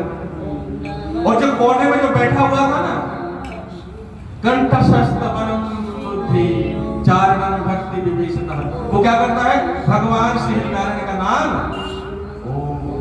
ओम नमो भगवते वासुदेवाय नमः जाप करता है। घंटे जाप नहीं करता है, न तो किसी चर्चा से मतलब, न किसी वार्तालाप से मतलब, चर्चा करता रहता है, चर्चा करता है। जब बात करता है, जब मन ही मन मंत्र उच्चारण करता है, भगवान की भक्ति करता है। तो जो नाव में बैठे हुए थे, जो भगवान श्री नारायण की भक्ति करते कहते हैं, भगवान नारायण की भक्ति से काम नहीं चलता, भगवान की भक्ति से भगवान भोलेनाथ को याद करो। भगवान भोलेनाथ को कहते हैं, भगवान भोलेनाथ से काम नहीं चला, एक काम करो, इनको याद करो, इनसे नहीं, इनको याद करो। सब लोग जो है विचित्र हो गए। एक को छोड़ा दूसरे को, दूसरे को छोड़ा तीसरे को, तीसरे को चौथे को, इस तरीके से मन में उन्होंने भगवान का नाम जो है अखंड रूप से छोड़ दिया। और क्या करने लगे? इससे डर के भागी होने के कारण दूसरे का नाम लेना आरंभ कर दिया। लेकिन दरिद्र ब्राह्मण था, वो क्या करता रहा? भगवान का अखंड नाम का जाप करता रहा। भगवान प्रसन्न हुए, भगवान अवतीर्ण हुए। भगवान ने नैया की रक्षा की, समुद्र संसार शांत हो गया, सब कुछ शांत हो गया। जो वैश्य था, जो ब्राह्मण था, पाखंड का जो ब्राह्मण था, जिसको सारे वेदों का ज्ञान था, जो सारे वैश्य जो भक्त समझते थे अपने आप को, नाव में बैठने से पहले अपने आप में कहते थे, मैं भगवान का इतना बड़ा भक्त हूँ, मैं भगवान की इतनी भक्ति करता हूँ, इतने बजे, इतने बजे। भगवान कहते हैं, आते हैं तो सब लोग कहते हैं, भगवान आप हमारी भक्ति से प्रसन्न होकर आप आए होंगे, आप हमारी रक्षा किए। भगवान कहते हैं, मैंने आप सबकी रक्षा तो अवश्य की है। भगवान कहते हैं, मैंने आप सबकी रक्षा तो अवश्य की है, लेकिन उस रक्षा का जो माध्यम है, जो मेरा परम भक्त है, वो आप में से कोई नहीं है। वो कौन है? वो कहते हैं, कौन प्रभु? हम भक्त नहीं तो कौन है? ये देखो वो कौन है, वो बैठा है ना, गरीब दरिद्र ब्राह्मण, वो मेरा परम भक्त है। आज उसकी पुकार से अपने सिंहासन को छोड़कर दूसरों की रक्षा करने के लिए मैं आया हूँ। सिर्फ उनकी रक्षा, सबको छोड़कर आया। आजकल समाज में हमारा उसी प्रकार सा हो गया है। कैसे? सुख दुख सबके पास में है, दुख क्या है? सबके पास में है। दुखवाद द्रवाद कर्म, दुखों की कोई कमी नहीं है। ऐसा कोई जीव नहीं है जीवन में जो दुखी नहीं है। कोई है तो बता दो। गणेश जी कोई है? कोई नहीं है जीवन दुखी नहीं है। हर किसी को जीवन में किसी को पुत्र का दुख है, किसी को पत्नी का दुख, किसी को किसी और का दुख। हर किसी को जीवन में कोई ना कोई दुख अवश्य है। दुख के कारक कई भगवान की भक्ति। अब एक साल भगवान की भक्ति अच्छे काम नहीं बना, फिर कहता भगवान हनुमान जी की भक्ति, हनुमान जी की भक्ति से कहा अच्छा भगवान भोलेनाथ की भक्ति। तो इस प्रकार से आज के समाज में पाखंड की भी कोई कमी नहीं है। ब्राह्मणों का तो कोई पता नहीं, लेकिन पाखंड पूरे जोरों तोरों से चल रहा है इस समय संसार में। क्यों भ्रमित करता है? क्योंकि आपका मन स्थिर नहीं है, आपका मन स्थिर नहीं है, आपका भाव स्थिर नहीं है। और जब आपका मन और आपका हृदय स्थिर नहीं है, इसलिए भगवान की भक्ति आपको प्राप्त नहीं हो पाती। अजमेर चले जाइए, आज अजमेर चले जाइए। अजमेर सबसे अधिक जो आपको अवधि मिलेगी किसकी मिलेगी? हमारे सनातन समाज की। इसलिए क्योंकि एक मन की भावना है कि वहां जाएंगे तो हमारे सारे कष्ट दूर। हमें अपने भाई पे भरोसा नहीं है, हमें क्या है पड़ोसी पर भरोसा है। हमें अपने रिश्ते पर भरोसा नहीं है, हमें दूसरे के रिश्ते पर भरोसा है। थोड़ा सा विलक्षण भाव है, अधिक बोलना संपन्न भाव नहीं होगा। तो क्या होता है? प्रतिभाव की विभक्ति का एक दृढ़ विश्वास होना चाहिए। इस कथा का सारांश भाग ये है कि हम सबको दृढ़ विश्वास, दृढ़ संकल्पी होना चाहिए। हम जिसकी भी भक्ति करें अखंड भाव से करें, अखंड श्रद्धा के साथ करें, अखंड प्रतिभाव के साथ करें और दृढ़ संकल्प के साथ करें कि हे प्रभु तेरे बिना मेरा कोई और नहीं, तेरे बिना मेरा कोई और नहीं और मेरे बिना तेरा कोई और भक्त। क्या?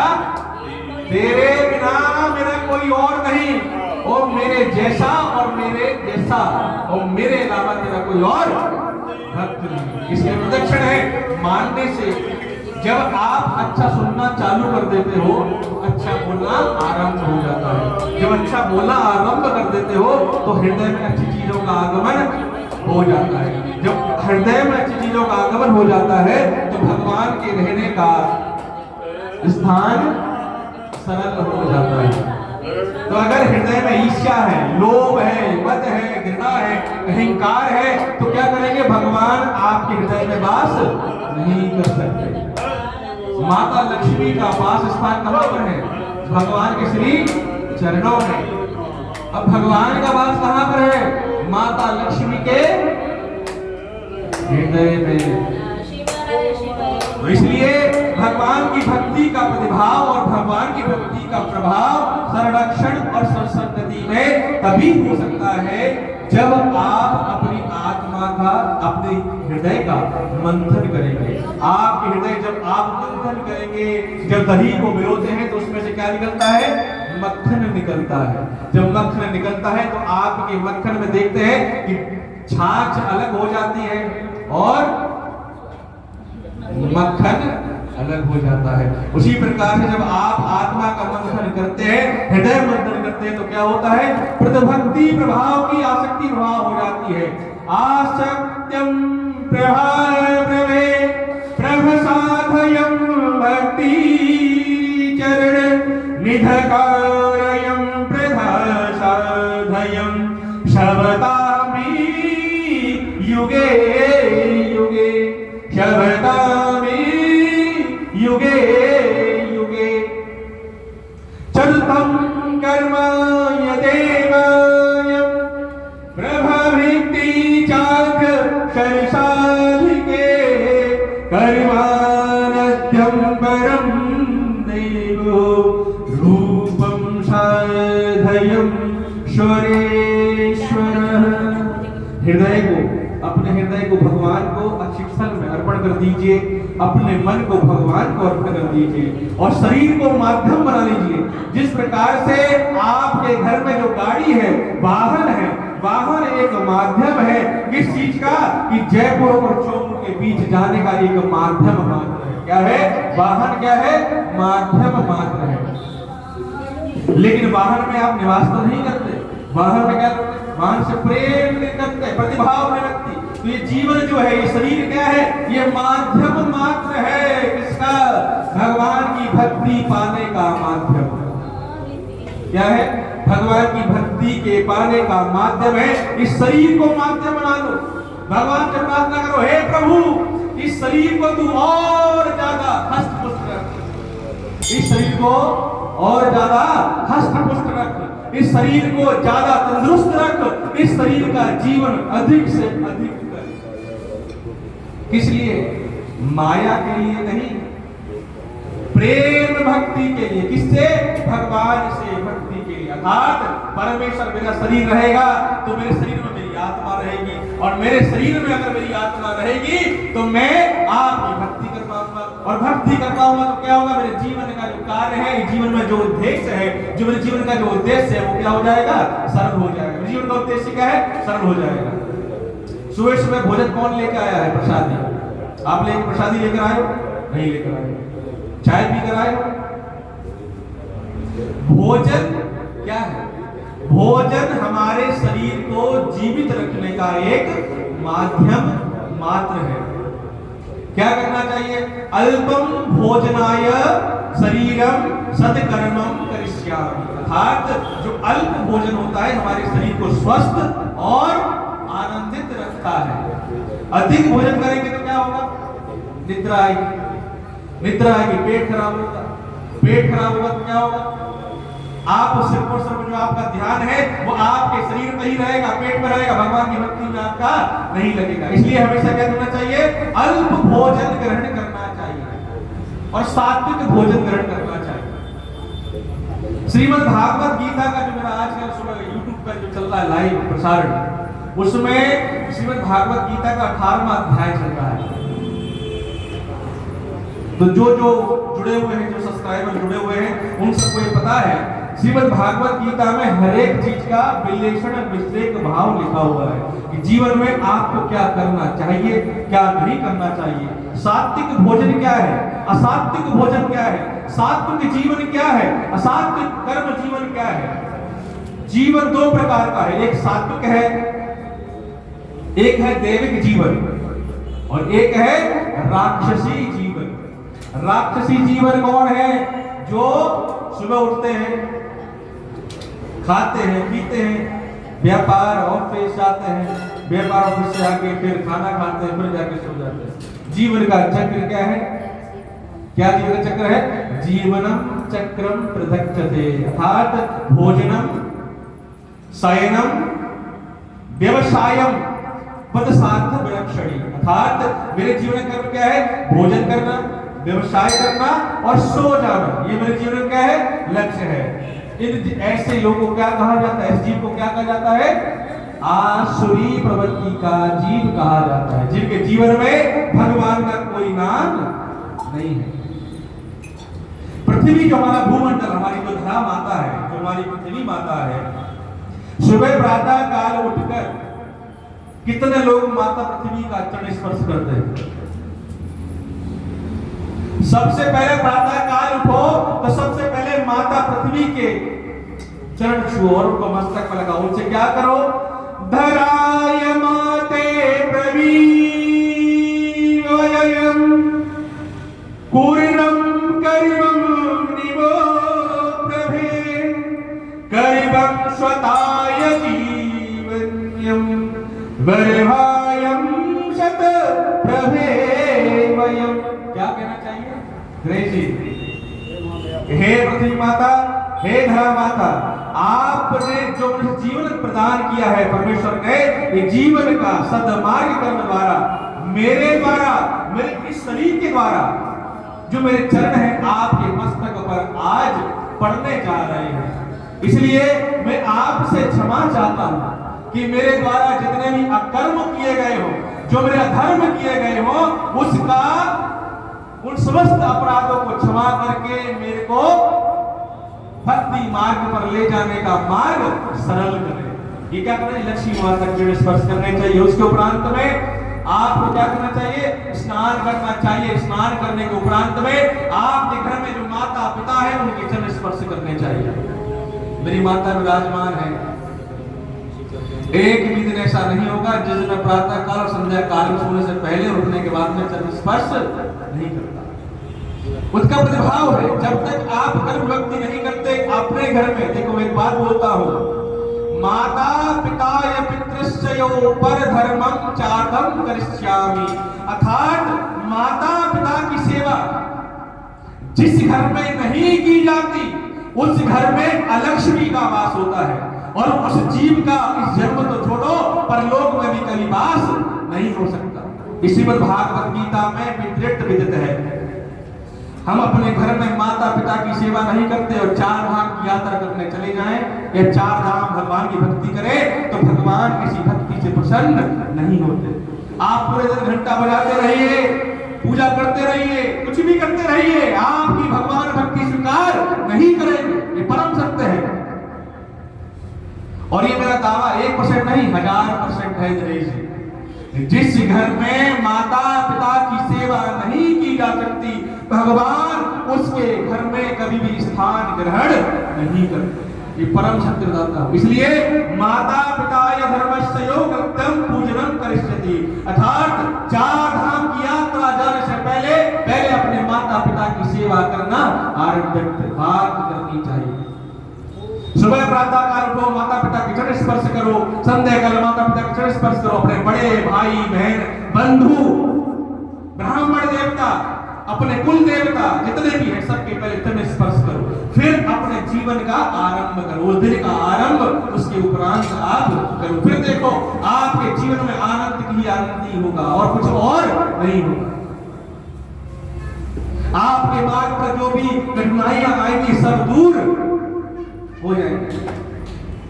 प्रसाद है मार्ग मित्रस्य तथा गुरुवम साध्य, जीवन में गुरु बनाना आवश्यक है, माता पिता की सेवा करना बहुत आवश्यक है। मैंने जीवन में बहुत सारे लोगों को देखा है घर में माता पिता का अनाथाचारण करते हैं और भगवान की जाकर भंडारे करते हैं। क्या करते हैं गणेश जी? बाहर जाकर भंडारे करते हैं और क्या करते हैं? पूजन पाठ करते हैं। तो क्या होता है? सब विफल है, ग्रहण ही नहीं होगा, ग्रहण ही नहीं हो सकता। आप कितना पूजन इत्यादि करो, इसलिए सबसे पहले माता पिता की सेवा, उसके बाद में दूसरी देव की सेवा। सबसे माता पिता की सेवा सबसे प्रथम साध्य करनी चाहिए। करते करते भारत में क्या करना चाहिए? स्वामी कार्तिक जी महाराज और गणेश जी महाराज में एक बार जब नारद जी आए उन्होंने कहा कि अब देव प्रत्यक्ष प्रतिपन्नता होनी चाहिए। तो क्या शर्त रखी गई? ये पूरे ब्रह्मांड की जो परिक्रमा लगाकर पहले आकर यहाँ उपस्थित हो जाएगा वही देवता का प्रथम पूज्य कहलाएगा। क्या कहलाएगा? प्रथम पूज्यम नृत्य साध्य गृह्णामि। गणपति महाराज बहुत चतुर है। क्या है? चतुर है गणपति जी। उन्होंने क्या कहा? ठीक है, बिल्कुल सत्य मान्य है, माता पिता विराजमान थे, स्वामी कार्तिक ने अपना मोर उठाया और परिक्रमा के लिए निकल गए। बोलो हरि नारायण नारायण। और गणेशपति जी महाराज ने माता पार्वती और भोलेनाथ की 3 परिक्रमा लगाकर और जाकर माता पार्वती की गोद में जाकर बैठ गए। कहते हैं मेरी पूरी 3 परिक्रमाएं ब्रह्मांड की परिक्रमा पूर्ण हो गई। क्या हो गई? परिक्रमा पूर्ण हो गई। क्यों हो गई? माता पिताय परब्रह्मम् सृष्टि रूपेण च प्रभे ब्रह्मांडया प्रवेशरणम् माता पितायं विलक्षणे। उन्होंने कहा ये आपने क्या किया? तो क्या कहते हैं कि मेरे लिए मेरा पूरा ब्रह्मांड है, वो मेरे माता और पिता है, इसलिए मेरे माता पिता मेरे लिए ब्रह्मांड है, इसलिए मैंने ब्रह्मांड की 3 परिक्रमा कर ली। तो हाँ, भगवान नारायण सभी देवता विराजमान जो उपस्थित थे उन्होंने कहा हे गणपति महाराज आप धन्य हैं। प्रथम पूज्यम गणेशायम। क्या कहते हैं? प्रथम पूज्यम गणेशायम प्रसादयं विप्रभे परिषादयं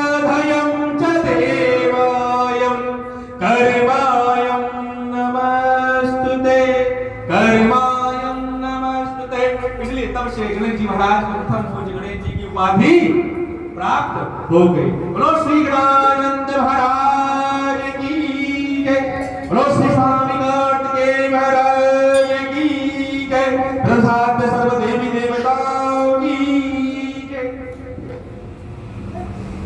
पश्चात में अंतिम चरण में बस 5 मिनट की कथा 10 मिनट की और है, उसके बाद कथा को विश्राम देंगे, फिर भगवान की आरती होगी। सुखदेव जी महाराज का जन्म हो गया, गांव भगवान में श्री नारायण प्रसन्न हो गए। उन्होंने कहा कि भक्ति प्रतिभाव की विभक्ति के स्वभाव कर्म में आरती कथा तैयार करवा ली। अभी 5 मिनट के बाद हाँ। तो उन्होंने कहा प्रतिभाव विभक्ति कारण है, मैं इसी भक्ति से प्रसन्न हूं, इसलिए जीवन में किसी का भी अपमान मत करो, जीवन में किसी का भी अपमान मत करो। आपके दरवाजे पर कोई भिखारी अगर आता है, याचक आता है, उसको भगवान नारायण का रूप समझकर उसका आदर सत्कार करो। 2 प्रकार की भक्ति होती है, निराकार भक्ति और साकार भक्ति। कौन सी? निराकार और साकार भक्ति। सबसे सरल कौन सी भक्ति है? साकार भक्ति। सबसे सरल जो है निराकार भक्ति है। आप नेत्र बंद करके भगवान के ध्यान में ओमाक्षर को प्राप्त कर सकते हो, पता कर सकते हो ओम जो मुझे दिखाई दे रहा है यही परमेश्वर है। ये क्या है? निराकार भक्ति। लेकिन जो साकार भक्ति है ये बहुत कठिन है, इसको करना आसान नहीं, दुर्लभ है। क्यों है? क्योंकि आपके दरवाजे पर जो याचक आया है, क्या पता वो नारायण का ही रूप हो, नारायण आपके द्वारे पर भिक्षा के रूप में आए हो, लेकिन आप उसको पहचान नहीं पाते। निराकार रूप है, इसको तो पहचान सकते हो, नेत्र बंद किए, ध्यान किया और भगवान के दर्शन आपको हो गए। लेकिन साकार रूप में भगवान के दर्शन आप प्राप्त नहीं कर सकते। उसके लिए क्या करना पड़ेगा? अभक्ति भक्ति परीक्षा के बिना क्या आपको पता था क्या?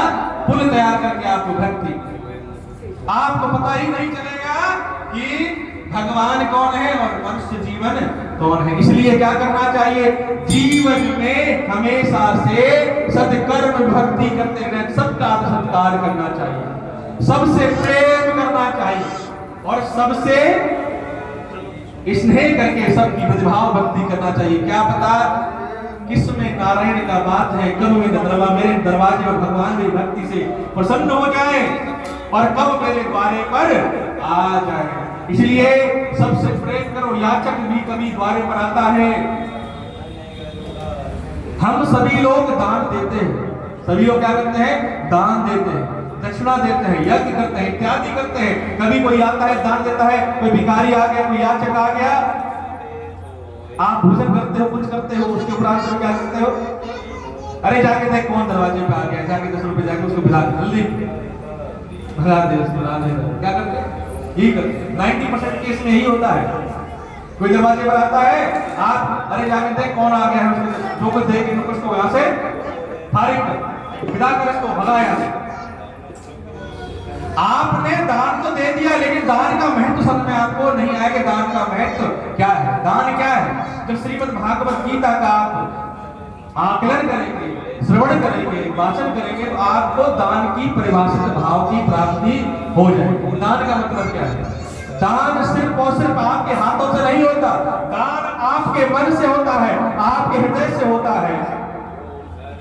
दानभ्यम दान कृतभ्यानि दानम हृदय विचक्षते याचक ब्रह्माय रूपाय ब्रह्मशाधयं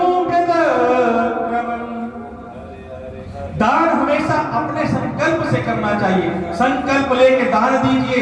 याचक आपके दरवाजे पे महत्वपूर्ण नहीं है उसने वस्त्र कैसे पहन रखे हैं, वो दिखने में कैसा है, फटे वस्त्र में है, गरीब है, क्या है, नहीं, वो याचक है, ब्रह्मा का रूप है। क्या पता आपकी भक्ति से प्रसन्न होकर भगवान आज आपके द्वारे पर आए हैं। क्या लेने के लिए? भिक्षा लेने के लिए, आपकी परीक्षा लेने के लिए। इसलिए जब भी आपके द्वारे पर कोई याचक आए, हमेशा आदर सत्कार के साथ बिठाकर उसकी भक्ति कर, उसको याचक को उसका दान देना चाहिए। प्रदक्ष भक्ति का भाव है। सुखदेव जी महाराज का जन्म हो गया। अब सुखदेव जी महाराज के जन्म के बाद में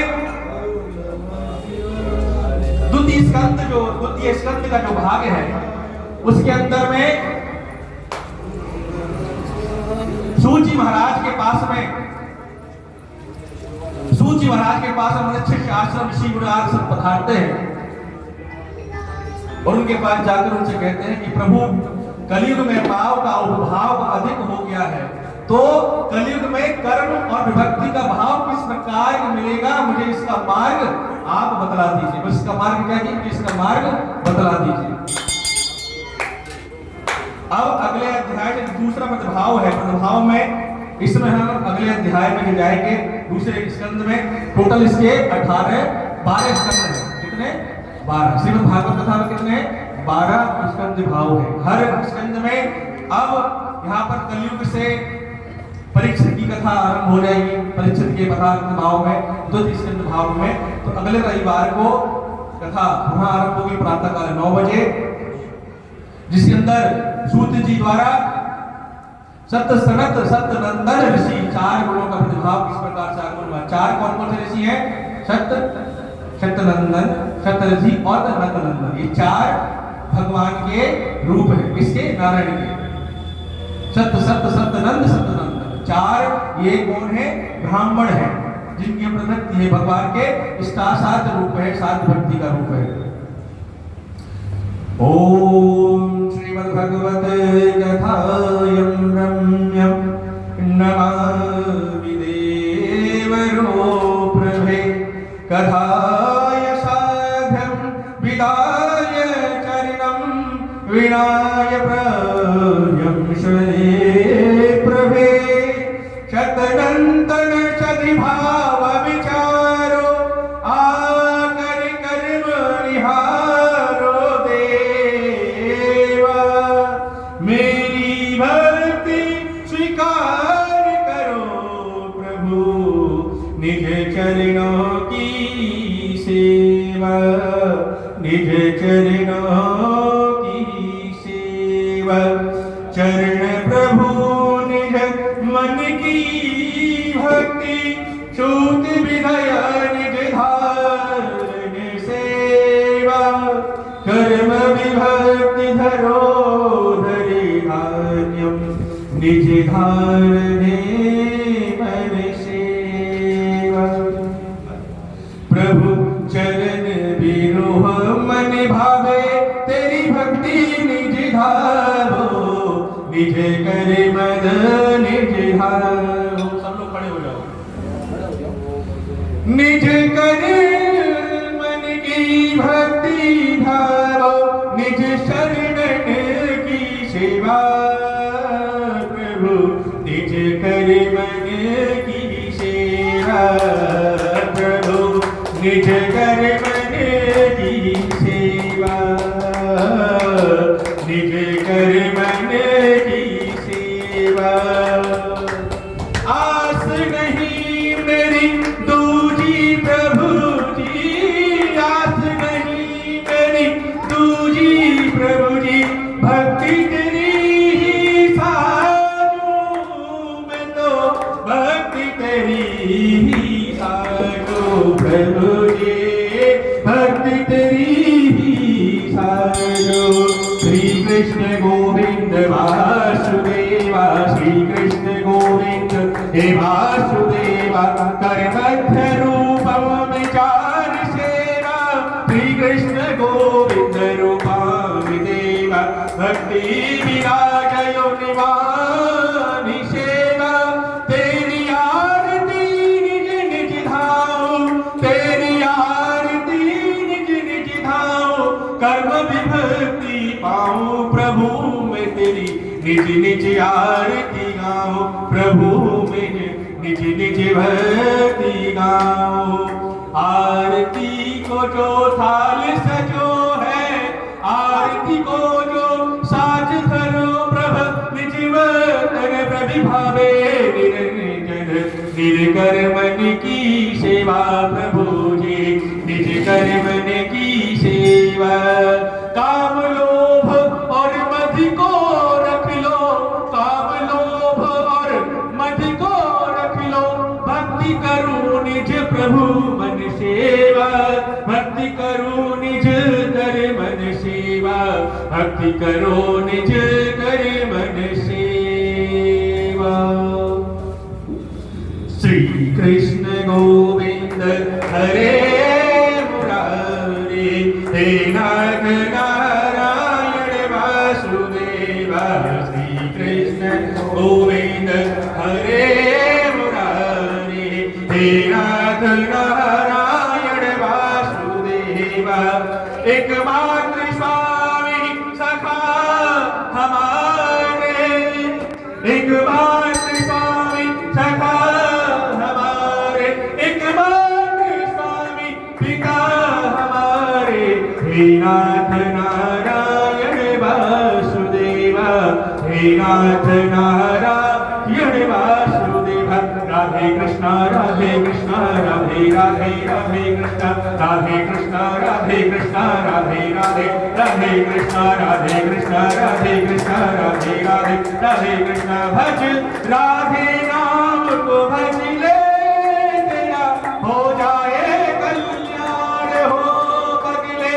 राधे नाम को भज ले, तेरा हो जाए कल्याण। आपका रूप में फंसी है नैया, हो जाए भव सागर पार हो। आना कर दे भव सागर से पार, वो काना मेरी नैया तू कर दे भव सागर से पार। हो काना मेरी कर दे नैया तू भव सागर से पार। बोलो श्री कृष्ण भगवान की जय, श्री वासुदेव महाराज की जय, श्री नरसिंह भगवान की जय, श्री खाटू नरेश की जय, श्री श्याम प्यारे की जय, श्री राधिका रानी की जय हो। समस्त देवी देवताओं की जय, सभी पितृ देवताओं की जय, भोलेनाथ भगवान की जय, गौरा माता पार्वती की जय, गणानंद महाराज जी की जय, सभी पितृ देवताओं की जय, सभी स्वात्विक देवी देवताओं की जय हो। जय श्री राधे, जय श्री राधे। श्रीमद् भागवत कथा का जो आनंद है, आज के जो आनंद की परमानंद की, आज का जो आनंद है श्रीमद् भागवत कथा, इस श्रवण मास में जिन जिन्होंने आज इसका श्रवण किया है, अद्भुत आनंद की प्राप्ति और सत्कर्मों का निमित्त भाव प्राप्त होगा। मेरी भगवान मेरे इष्ट परमेश्वर से प्रार्थना है कि सभी के घर स्थल, वास स्थल, व्यवसाय स्थल पर आगमन करके सुख शांति संपदा धन आदि का कभी भी कोई अभाव ना हो, सबका मार्ग भक्ति के मार्ग पर प्रवृत्त रहे, सबको ज्ञान की प्राप्ति हो और सबको सदा प्रभक्ति और प्रेम का आश्रय प्राप्त हो। ऐसी मेरी भगवान श्री नारायण से अनुरोध प्रार्थना है। हरि नारायण, बोलो हरि नारायण, हरि नारायण, हरि नारायण, हरि नारायण। आनंद कराने वालों की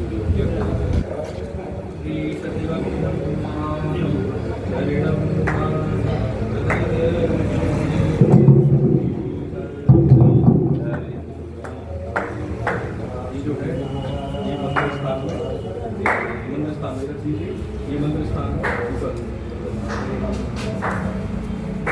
इसको इस कपड़े में लपेट